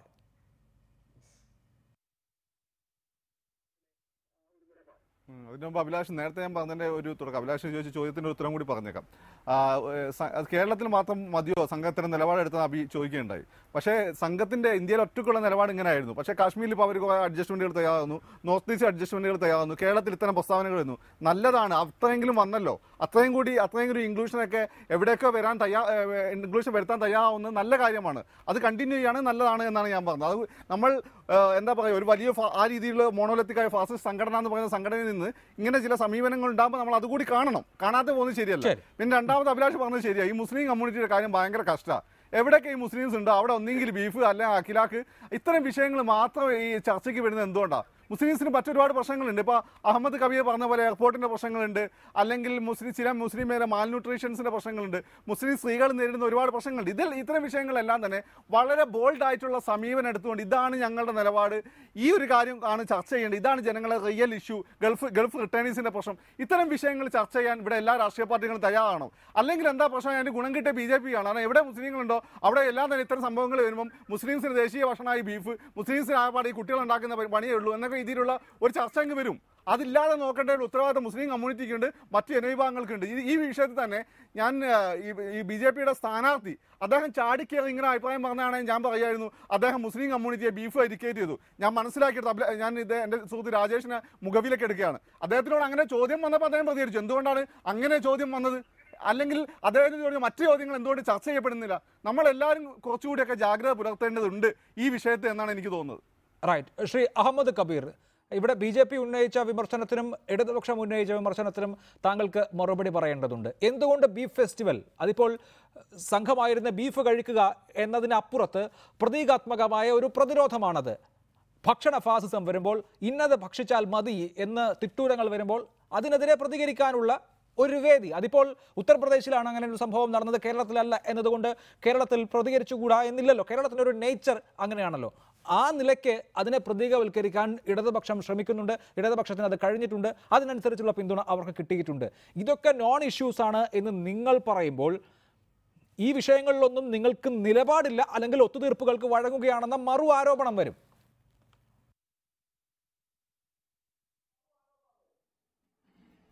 പ്രതീകാത്മകമായ സമരങ്ങളോടുള്ള വിയോജിപ്പല്ല ഇവിടെ നമ്മൾ വിഷയം അവതരിപ്പിക്കുന്നത്. മറിച്ച് ഒരു ജനതയുടെ ഇവിടെ ഇപ്പോൾ പറഞ്ഞ വിഷയങ്ങൾ എന്താ വെച്ചാൽ, ഇപ്പോൾ ഉദാഹരണത്തിന് ഞാൻ എയർപോർട്ടിന്റെ കാര്യം പറഞ്ഞു, അലിഗർ ക്യാമ്പസിന്റെ കാര്യം പറഞ്ഞു. ഡിവൈഎഫ്ഐയുടെ പ്രതിനിധി പറഞ്ഞത് BJPയോട് ഇത് ചോദിക്കാമോ, നിങ്ങൾ ചെയ്തില്ലേ എന്നാണ്. എവിടെ ആർക്ക് വേണ്ടിയാണ് വാദിക്കുന്നത്? അതാണ് പ്രശ്നം. ഇത് കോൺഗ്രസിനെ തകർക്കാൻ വേണ്ടി, UDFനെ തകർക്കാൻ വേണ്ടി CPM നടത്തിയ ശ്രമത്തിൽ ഒരു തീവ്ര വലതുപക്ഷം പ്രതിലോമപരമായ രാഷ്ട്രീയ പരിപാടികൾ കാലാകാലമായി പിന്തുടരുന്ന ഒരു തീവ്ര വലതുപക്ഷത്തെ രാഷ്ട്രീയ മുഖ്യധാരയിലേക്ക് കൊണ്ടുവന്ന നിരുത്തരവാദി ചെയ്ത ആളുകൾ ഇവിടെ പറയുന്നത് എന്താ വെച്ചാൽ, അവരിപ്പോ ആർക്ക് വേണ്ടിയാണ് വാദിച്ചത് മനസ്സിലാവും. ഒരു സെക്കൻഡ് ജാഫർ ഷരീഫ് അടക്കം ഈ പ്രസ്താവന മോഹൻ ഭഗവതിന്റെ പ്രസ്താവന അദ്ദേഹം പറയട്ടെ, അദ്ദേഹത്തെ തടസ്സപ്പെടുത്തരുത് പ്ലീസ്. ഞങ്ങൾ നിർബന്ധിച്ചിട്ടാണോ ഈ ഓരോരുത്തരും? അദ്ദേഹം ജാഫർ ഷെരീഫിന്റെ പാർട്ടിക്കാരനല്ലല്ലോ, അദ്ദേഹം പറയട്ടെ, അദ്ദേഹത്തെ പറയാൻ അനുവദിക്കൂ. CPM ദുർബലമായതിന് അല്ല എന്നെ പറയാൻ അനുവദിക്കണം, അല്ലെങ്കിൽ എനിക്കിവിടെ ഇരിക്കേണ്ട കാര്യമില്ല ഇങ്ങനെ ഇടയ്ക്കിടപെടുകയാണെങ്കിൽ. അതായത് ഞാൻ ഒരു കാര്യം പറയാം, എനിക്ക് പറയാനുള്ള വിഷയങ്ങളാണ് ഞാൻ പറയുന്നത്. ഇവിടെ കോൺഗ്രസ് പാർട്ടിയിൽ നിന്ന് എത്രയോ ആളുകൾ എല്ലാ കാലത്തും അങ്ങോട്ടും ഇങ്ങോട്ടും പോയിട്ടുണ്ട്. കോൺഗ്രസിന്റെ നിലപാട് പറയേണ്ടത് കോൺഗ്രസിന്റെ പ്രസിഡന്റാണ്, കോൺഗ്രസിന്റെ വൈസ് പ്രസിഡന്റാണ്. ഞങ്ങൾ കേരളത്തിൽ ഒരു UDF സംവിധാനമുണ്ട്, UDFിന്റെ നേതൃത്വമാണ് പറയേണ്ടത്. ഞങ്ങൾ UP ഒരു കക്ഷിയാണ്, UPA നേതൃത്വമാണ് പറയേണ്ടത്. കോൺഗ്രസ് പാർട്ടി എന്നല്ല, എല്ലാ പാർട്ടിയിൽ നിന്നും. ഇതെന്താ റിയാസ് ആദ്യമായി ചരിത്രം വായിക്കുകയാണെന്ന് തോന്നുന്നു. ഇവിടെ സംഭവിക്കുന്നത് എന്താ? ബ്രിട്ടീഷുകാരൻ പോയപ്പോ ഇവിടെ മുഗളന്മാര് പോയപ്പോ എല്ലാവരും ഉദ്യോഗസ്ഥന്മാരെല്ലാം ബ്രിട്ടീഷുകാരോട് പോയില്ലേ? അതൊരു ഭരണരംഗത്ത് വരുന്ന മാറ്റങ്ങൾക്ക് അനുസൃതമായി കാലുമാറുന്ന ആളുകൾ ഉണ്ടാകും. അതല്ല രാഷ്ട്രീയം. മറിച്ച് ദേശീയ രാഷ്ട്രീയത്തിൽ BJPക്ക് ബദലായി ഒരു സംഘ സംവിധാനത്തെ കൊണ്ടുവരാൻ, ഒരു രാഷ്ട്രീയ കൂട്ടായ്മ കൊണ്ടുവരാൻ നമുക്ക് എവിടം വരെ പോകാൻ കഴിഞ്ഞു? എങ്ങനെ BJP ഇന്നത്തെ അവസ്ഥയിൽ വന്നു? BJPക്ക് ഇന്ത്യയുടെ പാർലമെന്റിൽ 2 അംഗങ്ങളല്ലേ ഉണ്ടായിരുന്നുള്ളൂ. ആ രാഷ്ട്രീയ കക്ഷി എങ്ങനെ മുഖ്യധാരയിലേക്ക് വന്നു? എന്തുകൊണ്ട് സമാന മനസ്കരായ കമ്മ്യൂണിസ്റ്റുകാരും സോഷ്യലിസ്റ്റുകാരും അതുപോലെ പാർശ്വവൽക്കരിക്കപ്പെട്ട ജനങ്ങൾ ഒന്നിക്കുന്നതിന് വേദി ഉണ്ടായില്ല? ഇമാതിരി മൗലിക പ്രധാനമായ ചോദ്യങ്ങൾ മറച്ചു പിടിച്ചുകൊണ്ട് പ്രതീകാത്മകമായ കൊച്ചു കൊച്ചു സമരങ്ങൾ ചെയ്ത് ഞങ്ങളുടെ ജനതയുടെ വളർച്ചയുടെ അളവ് മനസ്സിലാക്കാതെ മാർക്സിസ്റ്റ് പാർട്ടി നടത്തുന്ന ഈ കയ്യാങ്കളിയിലൊന്നും ഞങ്ങളുടെ ജനങ്ങൾ വീഴുകയില്ല. ഞാൻ താങ്കൾക്ക് അവസരം തരാം ശ്രീ മുഹമ്മദ് റിയാസ്. ശ്രീ VV രാജേഷ്, എന്തിന് മലപ്പുറം തെരഞ്ഞെടുപ്പിനെ ഒരു സാമുദായികമായ കണ്ണിൽ കൂടി കാണുന്നു? അവിടെ മുസ്ലിം ജനവിഭാഗങ്ങൾക്ക്, ന്യൂനപക്ഷ വിഭാഗങ്ങൾക്ക് പ്രാമുഖ്യമുള്ളത് കൊണ്ടാണോ ബീഫിന്റെ കാര്യത്തിൽ BJPയുടെ സ്ഥാനാർത്ഥി ഇങ്ങനെ ഒരു നിലപാട് പറഞ്ഞത് എന്നറിയില്ല. പക്ഷെ കേരളത്തിൽ ഇങ്ങനെ മതഭേദമന്യേ ബീഫും അതിൻ്റെ ഉൽപ്പന്നങ്ങളും കഴിക്കുന്ന ആളുകളാണുള്ളത്. ഒരു പക്ഷേ അതുകൊണ്ടുമാകാം. അക്കാര്യത്തിൽ വ്യക്തത വരുത്തേണ്ടത് നിങ്ങളുടെ പാർട്ടിയാണ്. രണ്ടാമത്തേത്, ഒരു ലോക്സഭാ ഉപതെരഞ്ഞെടുപ്പാണല്ലോ. ഇതുവരെയുള്ള നരേന്ദ്രമോദി സർക്കാരിൻ്റെ നയങ്ങളും നിലപാടുകളും സ്വീകരിച്ച കാര്യങ്ങളും നേട്ടങ്ങളും ചൂണ്ടിക്കാണിക്കുന്നതിന് പകരം എന്തിനാണ് ഇതൊരു ന്യൂനപക്ഷ കേന്ദ്രീകൃത മണ്ഡലമായതുകൊണ്ട് ഉടനെ ഇത് മുത്തലാഖിന്റെ റഫറണ്ടമാണ് എന്ന് പറയുന്നത്, ഏകീകൃത സിവിൽ കോഡിന്റെ ചർച്ചയാണെന്ന് പറയുന്നത്? എന്തുകൊണ്ടാണ് നിങ്ങൾക്ക് വികസനം, സബ്കാ സാത്ത് സബ്കാ വികാസ് എന്ന് ഇടയ്ക്കെങ്കിലും പറയാറുണ്ടല്ലോ, അത് പറഞ്ഞ് വോട്ട് പിടിച്ചാൽ പോരെ?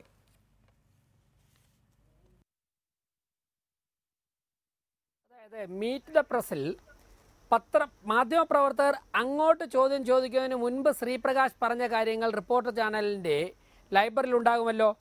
അതിൽ ഒരിടത്തും ബീഫ് എന്നുള്ള വാക്ക് അദ്ദേഹം ഉപയോഗിച്ചിട്ടില്ല. എന്തുകൊണ്ട് മറുപടി പറയേണ്ടി വന്നു എന്ന് ചോദിച്ചു കഴിഞ്ഞാൽ നിങ്ങൾ ചോദിച്ചതുകൊണ്ട്. ഇനി അതിന് മറുപടി പറയാതിരുന്നാൽ നിങ്ങൾ വാർത്ത കൊടുക്കും. ബീഫിനെ കുറിച്ച് ചോദിച്ചപ്പോൾ സ്ഥാനാർത്ഥി മൗനം പാലിച്ചു.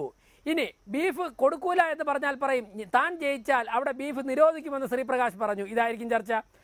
മാധ്യമപ്രവർത്തകർ ചോദിച്ചു, ഉത്തരവാദിത്തമുള്ള സ്ഥാനാർത്ഥി മറുപടി പറഞ്ഞു. വേറൊന്ന്, ശ്രീപ്രകാശ് പറഞ്ഞത് ഞങ്ങളുടെ നേതാക്കന്മാരൊക്കെ ചർച്ച ചെയ്യാൻ ഉദ്ദേശിക്കുന്നത് ജനറൽ പൊളിറ്റിക്സ് ആണ്. നരേന്ദ്രമോദിയുടെ 3 വർഷക്കാലത്തെ ഭരണം തന്നെയാണ് ഞങ്ങൾ ചർച്ച ചെയ്യാൻ ഉദ്ദേശിക്കുന്നത്. ഞാൻ അവസാനിപ്പിക്കുന്നതിന് മുമ്പ് റിയാസിനോട് ഒരു കാര്യം പറയാം. റിയാസെ, ഈ അഹമ്മദ് കബീർ അദ്ദേഹം മുതിർന്ന MLA ആണ്. അദ്ദേഹം തന്ന ചില ഉപദേശങ്ങൾ റിയാസ് കേൾക്കണം.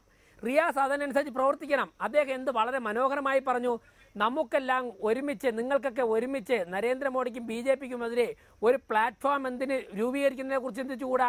ഇപ്പോൾ കോടിയേരിയും പിണറായിയും കുഞ്ഞാലിക്കുട്ടിയും ഒക്കെ ആലോചിച്ച് മലപ്പുറത്ത് രൂപീകരിച്ച ഒരു പ്ലാറ്റ്ഫോം ഉണ്ടല്ലോ, ആ പ്ലാറ്റ്ഫോമിനെ കുറിച്ചാണ് അഹമ്മദ് കബീർ പറഞ്ഞത്.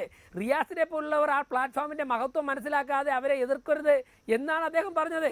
റിയാസിന് ഇനിയും സമയം താമസിച്ചു പോയിട്ടില്ല, ആ പ്ലാറ്റ്ഫോമിനെ കുറിച്ച് ചിന്തിക്കാമെന്നാണ് എനിക്ക് ഈ അവസരത്തിൽ പറയാനുള്ളത്. മറ്റൊരു കാര്യം, അഭിലാഷ്, ഞങ്ങളവിടെ ചർച്ച ചെയ്യുന്നത് പിണറായി വിജയന്റെ ഗവൺമെന്റിന്റെ 9 മാസത്തെ ഭരണത്തിന്റെ പരാജയമാണ്, ഉദ്യോഗസ്ഥരുടെ തമ്മിലടിയാണ്, മന്ത്രിമാർ 3 മാസം കൊണ്ട് രാജിവെക്കുന്നതിനെ കുറിച്ചാണ്. നരേന്ദ്രമോദിയുടെ 3 വർഷത്തെ ഭരണത്തിന്റെ ഓരോ അംശവും സത്യപ്രതിജ്ഞ ചെയ്ത നിമിഷം മുതൽ ഇന്ന് വരെയുള്ള കാര്യങ്ങൾ ചർച്ച ചെയ്യാൻ, പൊതു ചർച്ചയ്ക്ക് വിധേയമാക്കാൻ BJP തയ്യാറാണ്. ഞങ്ങൾ മുത്തലാഖ് എന്തുകൊണ്ട് ചർച്ച ചെയ്യുന്നു? മുത്തലാഖ് ഇന്ന് മലപ്പുറത്ത് മാത്രമല്ല ഇന്ത്യൻ രാഷ്ട്രീയത്തിൽ ചർച്ച ചെയ്യുന്ന, ഒരാഴ്ചയ്ക്ക് മുമ്പ് നരേന്ദ്രമോദിയെ അപ്രീഷിയേറ്റ് ചെയ്തുകൊണ്ട് ഒരു മുസ്ലിം വനിത എഴുതിയ കത്തുൾപ്പെടെ ഉള്ളവ ഇന്ന് ഇന്ത്യൻ രാഷ്ട്രീയത്തിൽ ചർച്ചയാണ്, അഭിലാഷ്. അതുകൊണ്ടാണ് മലപ്പുറത്ത് ഞങ്ങൾ ചർച്ച ചെയ്യുന്നത്. മറ്റൊന്ന്, മുസ്ലിം സമുദായത്തെ നേരത്തെ ഫക്രുദ്ദീൻ അലി പറഞ്ഞതുപോലെ ഒരു കമ്പാർട്ട്മെന്റിൽ മാത്രമാക്കി ജനസംഖ്യാ പെരുപ്പം, ബീഫ് രാഷ്ട്രീയം, ഇത് ചർച്ച ചെയ്യുന്നതിന് ഞങ്ങൾ എന്നും വിയോജിപ്പാണ്. നിങ്ങൾ ചോദ്യം ചോദിച്ചു, ഞങ്ങൾ ഉത്തരം പറഞ്ഞു. അതിലപ്പുറം ഞങ്ങൾക്ക് ഒരിക്കലും അതാണ് ബിജെപിയുടെ നിലപാട്. അത് ജനങ്ങൾ കേൾക്കുന്നുണ്ട്, അവർക്ക് വ്യാഖ്യാനിക്കാനുള്ള ബുദ്ധിയുമുണ്ട്. ഞാൻ അങ്ങേലേക്ക് മടങ്ങെത്താം. ശ്രീ മുഹമ്മദ് റിയാസ്, ഒന്ന് വി രാജേഷ് പരിഹസിച്ചതാണ്, അത് താങ്കൾക്ക് മനസ്സിലായി കാണും. പക്ഷേ അതിനൊരു കോണ്ടെക്സ്റ്റ്, ഇപ്പോൾ ഫൈസൽ ജയിച്ച് ലോക്സഭയിലേക്ക് പോയാലും പി.കെ. കുഞ്ഞാലിക്കുട്ടി ജയിച്ച് ലോക്സഭയിലേക്ക് പോയാലും ഏതാണ്ട് സമാനമായ നിലപാട് എല്ലാ വിഷയങ്ങളിലും തന്നെ സ്വീകരിക്കേണ്ടി വരും. ജനറൽ പൊതു രാഷ്ട്രീയത്തിൽ അങ്ങനെ തികച്ചും വ്യതിരിക്തമായ നിലപാട് പുലർത്താൻ കഴിയുന്ന ദേശീയ രാഷ്ട്രീയമില്ല. ഒരുമിച്ചാണ് ലീഗും ഇടതുപക്ഷവുമൊക്കെ പാർലമെന്റിൽ പോരാടേണ്ടത് എന്ന ഒരു വിഷയം. രണ്ടാമത്തെ വിഷയം, എന്തിന് മലപ്പുറത്ത് ഇത്തരം ധ്രുവീകരണ വിഷയങ്ങൾ ചർച്ചയാകണമെന്ന് ഇടതുപക്ഷവും ആഗ്രഹിക്കുന്നു എന്നുള്ളതാണ്. ബി.ജെ.പി. ഉത്തർപ്രദേശിൽ ചെയ്യുന്നത് കേരളത്തിൽ ചെയ്യേണ്ട കാര്യം നിങ്ങൾക്കില്ലല്ലോ. ഇവിടെ പിണറായി വിജയൻ സർക്കാരിൻ്റെ 10 മാസത്തെ ഭരണം, നരേന്ദ്രമോദിയുടെ 2.5 കൊല്ലത്തെ ഭരണം, മറ്റു വിഷയങ്ങൾ, ജനങ്ങളുടെ ഉന്നമനവുമായി ബന്ധപ്പെടുന്ന വിഷയങ്ങൾ, ഇവയൊക്കെ ചർച്ചയാക്കാമല്ലോ.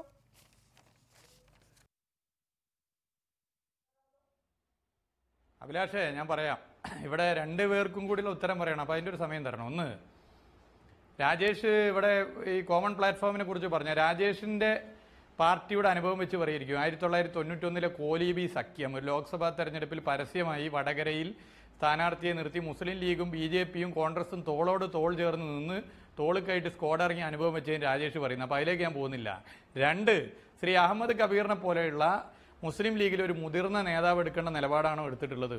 അദ്ദേഹം പറഞ്ഞെന്താ, ജാഫർ ഷെരീഫിൻ്റെ പ്രസ്താവന അല്ലെങ്കിൽ കോൺഗ്രസിൽ നിന്നും തിങ്കളാഴ്ച ചൊവ്വാഴ്ച മാറിപ്പോകുന്ന ഒരു നിലപാടിനെ കുറിച്ച് ഉപമിച്ചത് ബ്രിട്ടീഷുകാരുടെ കാലത്തുള്ള ഉദ്യോഗസ്ഥന്മാർ മാറുന്നതിനെ കുറിച്ചാണ്. അപ്പോൾ എന്ത് ഗ്യാരണ്ടിയാണ് ഇപ്പം ഇവരുടെ കൂടെ നിൽക്കുന്നവർ നാളെ മാറില്ല എന്ന കാര്യത്തിൽ ഇവർക്ക് പറയാനുള്ളത്? ഇപ്പം ഇവരുടെ കൂടെ ക്യാമ്പയിൻ നടത്തുന്നവർ നാളെ ബി.ജെ.പി. ആകില്ല എന്ന് ഒരു ഗ്യാരണ്ടിയുമില്ല എന്ന് അഹമ്മദ് കബീർ അദ്ദേഹത്തിൻ്റെ നിലപാട് വ്യക്തമാക്കുന്നതിലൂടെ പറഞ്ഞു കഴിഞ്ഞു. ഈ ഉത്തരം മാത്രം എനിക്ക് കിട്ടിയാൽ മതി. ഈ ഉത്തരം തന്നെയാണ് മലപ്പുറത്തെ മുസ്ലിം ലീഗിനും കോൺഗ്രസിനും വോട്ട് ചെയ്തിരുന്ന അവർക്ക് പോസ്റ്റർ ഒട്ടിക്കുന്ന സാധാരണ പ്രവർത്തകർക്കിടയിലുള്ള പ്രയാസം. മൂന്നാമത്തെ കാര്യം, ആരാണ് ഇവിടെ ജനങ്ങളെ ബാധിക്കുന്ന പ്രശ്നം ചർച്ച ചെയ്യപ്പെടാതിരിക്കാൻ ശ്രമിക്കുന്നത്? ഞങ്ങളാണോ? ഞങ്ങളെ സംബന്ധിച്ചിടത്തോളം എന്താ ചർച്ച ചെയ്യേണ്ടത് ഈ തെരഞ്ഞെടുപ്പിൽ? ഇന്ത്യയിലെ തൊഴിലില്ലായ്മ, ഇന്ത്യയിലെ വിലക്കയറ്റം, ഇന്ത്യയിലെ പൊതുമേഖലാ സ്ഥാപനങ്ങളുടെ തകർച്ച, ഇന്ത്യയിലെ കർഷക ആത്മഹത്യ, ഇതിന് ബദലായി കേരളത്തിലെ ഇടതുപക്ഷ സർക്കാർ എടുക്കുന്ന ജനോപകാരപ്രദമായ നിലപാടുകൾ. ഈ നിലപാടെടുക്കാത്തത് കൊണ്ടാണ് 5 സംസ്ഥാന തെരഞ്ഞെടുപ്പുകളിലും ജനവിരുദ്ധ സർക്കാർ വിരുദ്ധ വികാരം ഉണ്ടായത്. ആരവിടെ വർഗീയ ധ്രുവീകരണം ഉണ്ടാക്കുന്നത്? ഒരു ഭാഗത്ത് UDF, SDP സ്ഥാനാർത്ഥിയില്ല. ഇവിടെ SDP എന്ന് പറയുന്ന പ്രസ്ഥാനം RSSന്റെ ഒരു നാണയത്തിന് ഇരുവശമാണ്. ഈ രാജ്യത്ത് മതന്യൂനപക്ഷങ്ങളെ തെറ്റായ രീതിയിലേക്ക് നയിക്കാൻ വേണ്ടി പ്രവർത്തനം നടത്തുന്ന SDP രാഷ്ട്രീയ പാർട്ടിക്ക് ഇവിടെ സ്ഥാനാർത്ഥിയില്ല. അവരുടെ പിന്തുണ ഇവിടെ മുസ്ലിം ലീഗിന്റെ സ്ഥാനാർത്ഥിക്കുക, UDFന്റെ സ്ഥാനാർത്ഥിക്കുക തള്ളിപ്പറയാൻ അവർ തയ്യാറായോ? 2, ഇപ്പുറത്ത് സംഘപരിവാർ നടത്തുന്ന ധ്രുവീകരണം. ഇവിടെ മതവർഗീയ ധ്രുവീകരണത്തിനാണ് നടത്തിക്കൊണ്ടിരിക്കുന്നത്. ഇവിടെ ജനങ്ങളുടെ ജീവിതത്തെ ബാധിക്കുന്ന പ്രശ്നങ്ങൾ ചർച്ച ചെയ്യപ്പെടാൻ വേണ്ടി തയ്യാറാകുന്നില്ല. ജനങ്ങളുടെ ജീവിതത്തെ ബാധിക്കുന്ന ഈ രാജ്യം നേരിടുന്ന പ്രശ്നങ്ങൾ ചർച്ച ചെയ്തുകൊണ്ട് ഈ തെരഞ്ഞെടുപ്പ് പോകണമെന്നാണ് ഇടതുപക്ഷ പ്രസ്ഥാനം ആഗ്രഹിക്കുന്നത്. രാജ്യത്തെ പാർലമെന്റിലും ജനങ്ങളുടെ ജീവിതത്തെ ബാധിക്കുന്ന പ്രശ്നങ്ങൾ ചർച്ച ചെയ്യപ്പെടണമെങ്കിൽ ഇടതുപക്ഷ അംഗം ഇന്ത്യൻ പാർലമെന്റിൽ വരണം.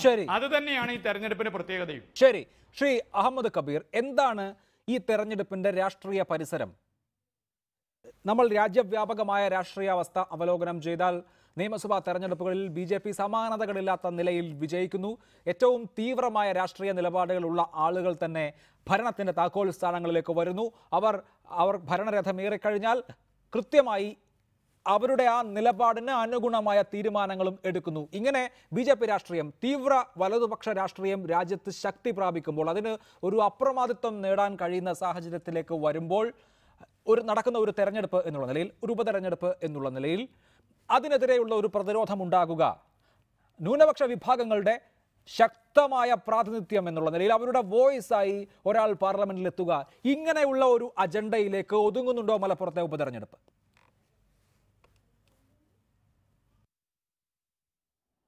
ഇന്ത്യയിലെ ഇപ്പോൾ നടന്നുകൊണ്ടിരിക്കുന്ന രാഷ്ട്രീയ നീക്കങ്ങൾ ഗൗരവതരമായി നമ്മൾ കാണും.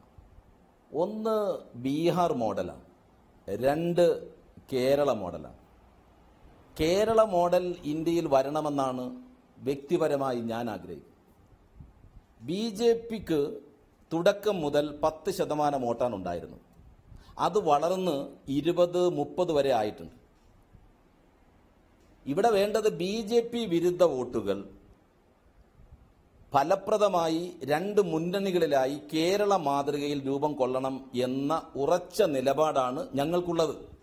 അതേസമയം അതൊരു ദീർഘകാല പദ്ധതിയാണ്. ദേശീയ തലത്തിൽ ആലോചിക്കുമ്പോൾ CPM പരാജയപ്പെട്ട മേഖലയാണ്. ഞങ്ങൾ ചെറിയ സംഘടനയാണ്. ഞങ്ങൾ അതിനുവേണ്ടി പരമാവധി ശ്രമിച്ചിട്ടുണ്ട് എന്ന് എല്ലാവർക്കും അറിയാം. അതേസമയം ഒരു ഹ്രസ്വകാല പദ്ധതിയുണ്ട്, അത് ബീഹാറാണ്. ആ ബീഹാറിന് വേണ്ടി ഒരുമിക്കുന്ന രാഷ്ട്രീയം ദേശീയ രാഷ്ട്രീയത്തെ മാറ്റും. അതുകൊണ്ട് ഈ ഉപതെരഞ്ഞെടുപ്പിന്റെ പ്രത്യേകത എന്താ വെച്ചാൽ UP അവസാന വാക്കല്ലെന്നും ഇവിടെ ബീഹാർ സാധ്യമാണെന്നും വേണ്ടി വന്നാൽ കേരളം പോലും സുസാധ്യമാണെന്നും ഉത്തരേന്ത്യയിലെ ജനങ്ങളെ ബോധ്യപ്പെടുത്താൻ കഴിയുന്ന ശക്തിസാന്ദ്രമായ വളരെ പ്രസാദാത്മകമായ ഒരു രാഷ്ട്രീയ തീരുമാനമാണ് വരാൻ പോകുന്നത്. ഞങ്ങളുടെ തീരുമാനം വഴി ഞങ്ങൾ UDFന്റെ പ്രതിനിധിയാണ് വരുന്നത്. ഞങ്ങൾ വരുന്നത് UPAയുടെ പ്രതിനിധിയാണ്.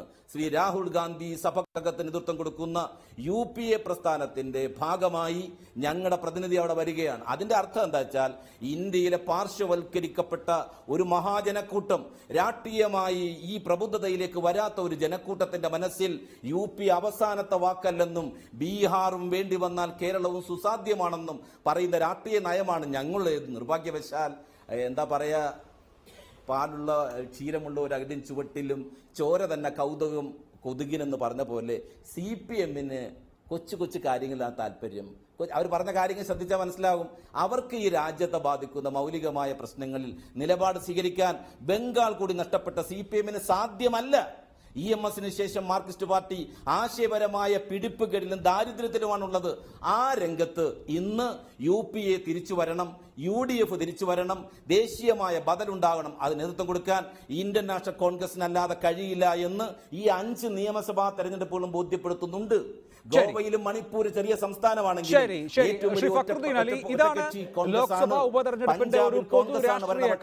ഉത്തരാഖണ്ഡിൽ SDPIയും സ്ഥാനാർത്ഥിയെ നിർത്താത്തത് അവർക്ക് ലീഗിനോട് അത്ര സ്നേഹം പൊടുന്നനവേ തോന്നിയത് കൊണ്ടാകില്ല, മറിച്ച് ഒരു ഭീഷണമായ രാഷ്ട്രീയ കാലാവസ്ഥ ഉണ്ടാകുന്നു.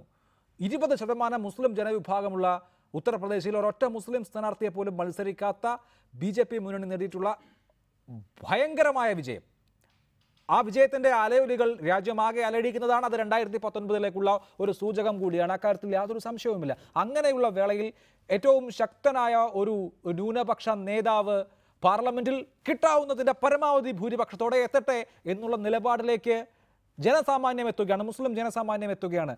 അതിനെ എല്ലാ തെരഞ്ഞെടുപ്പിലും ഉള്ളതുപോലെ ഈ പറയുന്ന ചെറിയ ചെറിയ വിഷയങ്ങൾ പറഞ്ഞ് ഉദ്ദീപിപ്പിച്ച് ഒരൊറ്റ കമ്പാർട്ട്മെന്റിലാക്കുന്നു എന്നുള്ള നിലയിൽ കാണേണ്ടതുണ്ടോ?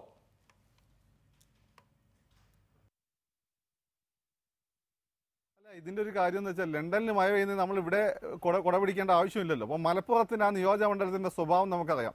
വലിയ അട്ടിമറിയൊന്നും നടന്നിട്ടില്ല. സ്വാഭാവികമായിട്ട് പൊന്നാനി നിയോജകമണ്ഡലത്തിൻ്റെ ലീഗിൻ്റെ ശക്തി കേന്ദ്രങ്ങൾ ഉൾപ്പെടുന്ന പ്രദേശത്ത് UDFന് തന്നെയാണ് സാധ്യത. എന്നുവെച്ചാൽ വലിയ അട്ടിമറികളൊന്നും ഉണ്ടായിട്ടില്ലെങ്കിൽ അവിടെ SDPIയോ അല്ലെങ്കിൽ വെൽഫെയർ പാർട്ടിയോ മത്സരിച്ചാൽ തന്നെ സ്വാഭാവികമായിട്ട് അത് വലിയ മാറ്റങ്ങളും ഉണ്ടാകാൻ പോകുന്നില്ല. അതുകൊണ്ട് എന്തുകൊണ്ടാണ് ഇവർ സ്വാഭാവികമായിട്ടും കേരളത്തിൽ ലീഗിനെ തകർത്തുകൊണ്ട് തങ്ങളുടേതായ പ്ലാറ്റ്ഫോം ഉണ്ടാക്കാൻ ശ്രമിക്കുന്ന എക്സ്ട്രീം റൈറ്റ് മുസ്ലിം സംഘടനകളാണ്? അവരെന്തുകൊണ്ടാണ് ഇങ്ങനെ നിലപാടെടുത്ത് എനിക്കും അത്ഭുതം. എനിക്ക് തോന്നുന്നു ഒരുപക്ഷെ കുഞ്ഞാപ്പാനോടുള്ള ഒരു പ്രത്യേക സ്നേഹം കൊണ്ടായിരിക്കാം. കാരണം BJP തൊട്ട് ഈ പറയുന്ന SDPI വരെയുള്ള പിന്നെ പൊളിറ്റിക്കൽ സ്പെക്ട്രത്തിന് എല്ലാ അറ്റത്തിൽ നിൽക്കുന്ന ആളുകളെയും ഒരുമിച്ച് കൊണ്ടുപോകാനുള്ള വൈഭവം അദ്ദേഹം പ്രകടമാക്കിയിട്ടുണ്ട്. അതുകൊണ്ടായിരിക്കാമെന്ന് എനിക്ക് തോന്നുന്നു. അല്ലാതെ ഇതിൻ്റെ അപ്പുറത്ത് ദേശീയ രാഷ്ട്രീയത്തിൻ്റെ വലിയ പ്രശ്നമൊന്നും എനിക്ക് തോന്നുന്നില്ല. ഒരുപക്ഷെ കോഴിക്കോടോ കണ്ണൂരോ ഒക്കെ പോലെയുള്ള അല്ലെങ്കിൽ തിരുവനന്തപുരം പോലെയുള്ള സ്ഥലത്തായിരുന്നെങ്കിൽ ഈ പറഞ്ഞതിന് ഈ പൊളിറ്റിക്സിനൊക്കെ വലിയ ഇമ്പോർട്ടൻസ് ഉണ്ടായിരുന്നു. ഇന്നത്തെ മലപ്പുറം നിയോജക മണ്ഡലത്തിൽ ഈ SDPI ഒക്കെ ലീഗിന് പിന്തുണയ്ക്കുന്നത് ഈ ദേശീയമായിട്ടുള്ള എന്തെങ്കിലും ഇമ്പോർട്ടൻസ് ഉണ്ട് എന്ന് എനിക്ക് തോന്നുന്നില്ല. 2, കുഞ്ഞാപ്പ നല്ല പിന്നെ ലോക്സഭയിൽ എത്തിക്കഴിഞ്ഞാലും ആ ദേശീയ രാഷ്ട്രീയത്തിൽ വലിയ ഇമ്പാക്റ്റ് ഉണ്ടാകും എനിക്ക് തോന്നുന്നില്ല. ലീഗ് പൊളിറ്റിക്സിൽ ഒരുപക്ഷെ പ്രോഗ്രസീവ് പുതിയ യുവാക്കൾക്കൊക്കെ വളർന്നു വരാനുള്ള സാഹചര്യമൊക്കെ ഉണ്ടാകും കേരളത്തിൽ എന്നൊക്കെ സംഭവിക്കും. പക്ഷേ അദ്ദേഹം ഡൽഹിയിലെത്തിയതുകൊണ്ട് വലിയ ഇമ്പാക്റ്റ് ഒന്നും ഉണ്ടാകുമെന്ന് എനിക്ക് തോന്നുന്നില്ല. അതൊക്കെ വളരെ ഹൈപ്പോത്തറ്റിക്കൽ ആയിട്ടുള്ള കാര്യങ്ങളാണ്. ശരി, അത് ആ ഹൈപ്പോത്തസിന് എന്താണ് പ്രാധാന്യമെന്ന് അന്വേഷിച്ചാൽ ശ്രീ മുഹമ്മദ് റിയാസ്, മുസ്ലിം ലീഗിന്റെ അടുത്ത പദ്ധതി കേരള മോഡലിൽ ദേശീയ നിലവാരത്തിലേക്ക് എത്തുക, മറ്റ് സംസ്ഥാനങ്ങളിലും പ്രവർത്തിക്കുക എന്നുള്ളതാണ്. ഇപ്പോഴുള്ള പ്രവർത്തനം വളരെ പരിമിതമായ പ്രവർത്തനമാണ്. എന്നാൽ കൂടുതൽ വിപുലമായ രീതിയിൽ പ്രവർത്തിക്കുക എന്ന ആലോചനയുണ്ട്. അവിടെയാണ് PK കുഞ്ഞാലിക്കുട്ടിയെ പോലെ കേരളത്തിൽ നന്നായി മാനേജ് ചെയ്യാൻ കഴിയുമെന്ന് തെളിയിച്ച ഒരു നേതാവ് ഡൽഹിക്ക് പോകുന്നത്. അങ്ങനെ PK കുഞ്ഞാലിക്കുട്ടി പോകുമ്പോൾ പ്രതീകാത്മകമായി ഒരു വമ്പൻ ഭൂരിപക്ഷം വേണം എന്ന നിർബന്ധം ഈ SDPI വെൽഫെയർ പാർട്ടി പോലെയുള്ള പാർട്ടികൾക്ക് പോലും ഉണ്ട് എങ്കിൽ അത് ഈ ഇലക്ട്രേറ്റിൻ്റെ കൂടി ഒരു വികാരമായി കണ്ടുകൂടെ? ഇപ്പോഴത്തെ ദേശീയ രാഷ്ട്രീയ സാഹചര്യത്തിന് ഒരു ബദൽ എന്നുള്ള നിലയിൽ, അല്ലെങ്കിൽ അതിനൊരു മറുപടി എന്നുള്ള നിലയിൽ, അല്ലെങ്കിൽ ഉത്തർപ്രദേശിന് ഒരു ഉത്തരം എന്നുള്ള നിലയിൽ അങ്ങനെ ഒരു തീരുമാനത്തിലേക്ക് മലപ്പുറത്തെ വോട്ടർമാർ പോകില്ല എന്ന് നിങ്ങൾക്ക് എങ്ങനെ പറയാൻ സാധിക്കും?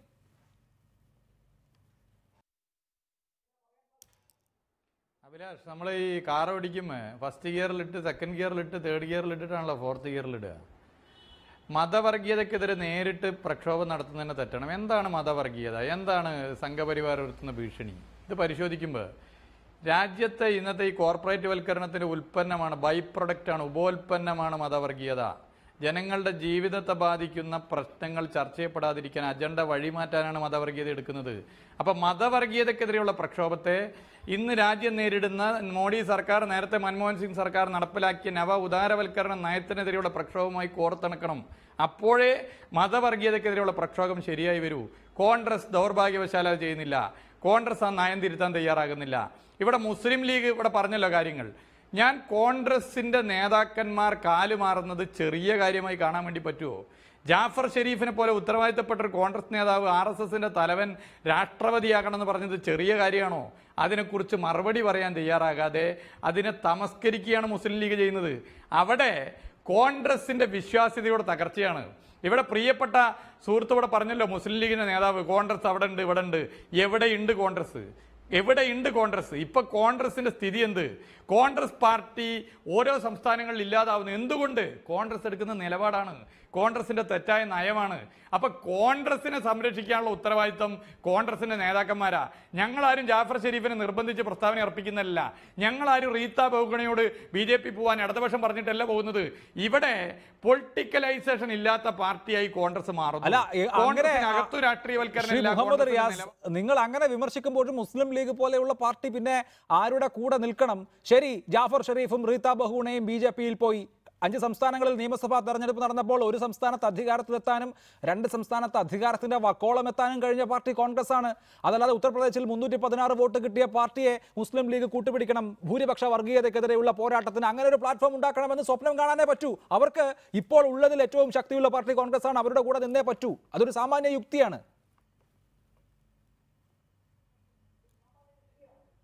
അഭിലാഷ 316 പറഞ്ഞുകൊണ്ട് പറയുകയാണ്. കോൺഗ്രസിന്റെ ഉത്തർപ്രദേശിലെ അവസാന മുഖ്യമന്ത്രി 998 വന്നത് ജഗദാംബിക പാൽ. ഇപ്പൊ BJP-യുടെ പാർലമെന്റ് അംഗം. 20 കൊല്ലമായി ഉത്തർപ്രദേശ് പണ്ട് സ്ഥിരം ഭരിച്ച കോൺഗ്രസ് ഭരിച്ചിട്ട് 20 കൊല്ലം കഴിഞ്ഞ കേരളത്തിലെ ഉമ്മൻചാണ്ടി ആയിരുന്നു കോൺഗ്രസിന്റെ അവസാന മുഖ്യമന്ത്രി എന്ന് ഞങ്ങളൊക്കെ പറയുമ്പോൾ, ഞങ്ങളൊക്കെ ഇല്ലെങ്കിൽ ഞങ്ങളുടെ ആളുകൾ പറയുന്നത് പോലെ 20 കൊല്ലമായി കോൺഗ്രസിന് ഒരു മുഖ്യമന്ത്രി ഉണ്ടായിട്ട്.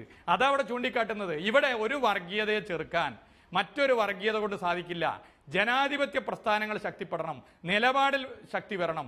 നിലപാടെടുക്കുന്ന സമയത്ത് വർഗീയത ഈ പറയുന്ന കോർപ്പറേറ്റ് വൽക്കരണത്തിന്റെ ഉപോൽപ്പന്നമാണ് എന്ന് തിരിച്ചറിഞ്ഞ് വർഗീയതക്കെതിരെയുള്ള പ്രക്ഷോഭത്തെ ഈ പറയുന്ന നയവുമായുള്ള പ്രക്ഷോഭവുമായി കോർത്തിണക്കി. എനിക്ക് സമയത്തിന്റെ ചുരുക്കമുണ്ട്, അതുകൊണ്ട് ഞാൻ ഇടപെടുകയാണ്. റിയാസ്, ശ്രീ അഹമ്മദ് കബീർ, താങ്കളിലേക്കാണ് അവസാനത്തെ ചോദ്യം. ഈ ദേശീയ രാഷ്ട്രീയ സാഹചര്യം ചർച്ച ചെയ്യപ്പെടുന്ന ഒരു തെരഞ്ഞെടുപ്പിൽ ഒരു ദേശീയ ബദലാകാൻ കഴിയുക ഇടതുപക്ഷത്തിനാണോ കോൺഗ്രസിനാണോ എന്ന ചോദ്യം വരുമ്പോൾ ഞാൻ ശക്തിയുടെ അടിസ്ഥാനത്തിലല്ല ചോദിക്കുന്നത്, നിലപാടിൻ്റെ അടിസ്ഥാനത്തിലാണ്. നിലപാടിൽ ഉറപ്പുള്ളത് ഇടതുപക്ഷത്തിനാണ് എന്ന ചിന്ത സ്വാഭാവികമായും വോട്ടർമാരിൽ ഉണ്ടാകില്ലേ?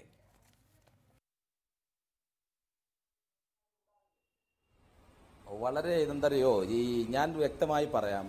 ഇവിടെ തിരിച്ചു വരുന്ന പാർട്ടി കോൺഗ്രസ് ആണ്. ആ കോൺഗ്രസ് കേഡറിനെ പ്രചോദിപ്പിക്കാൻ, കോൺഗ്രസ് തിരിച്ചു വരുന്നതിന് അനുകൂലമായ സാഹചര്യം ഉണ്ടാക്കാൻ, ജനമനസ്സുകളിൽ മാറ്റം കൊണ്ടുവരാൻ ഈ തെരഞ്ഞെടുപ്പ് സഹായകമാകും. UDF ജയിക്കുമ്പോൾ സ്വാഭാവികമായും പഞ്ചാബിലെ തെരഞ്ഞെടുപ്പ് ഫലം പോലെയാണ് അതിൻ്റെ ഇഫക്റ്റ് ഉണ്ടാവുക. ഞങ്ങൾ ഉറച്ചു വിശ്വസിക്കുന്നു അടുത്ത പൊതു തെരഞ്ഞെടുപ്പ് എന്ന് പറയുന്നത് കോൺഗ്രസിന്റെ തിരിച്ചുവരവിന്റെ സന്ദർഭമാണ്. ആ സന്ദർഭം ഉണ്ടാക്കാൻ, അനുകൂലമായ സാഹചര്യം ഉണ്ടാക്കാൻ ഓരോ തെരഞ്ഞെടുപ്പിനെയും നമുക്ക് ഉപയോഗപ്പെടുത്തേണ്ടതുണ്ട്.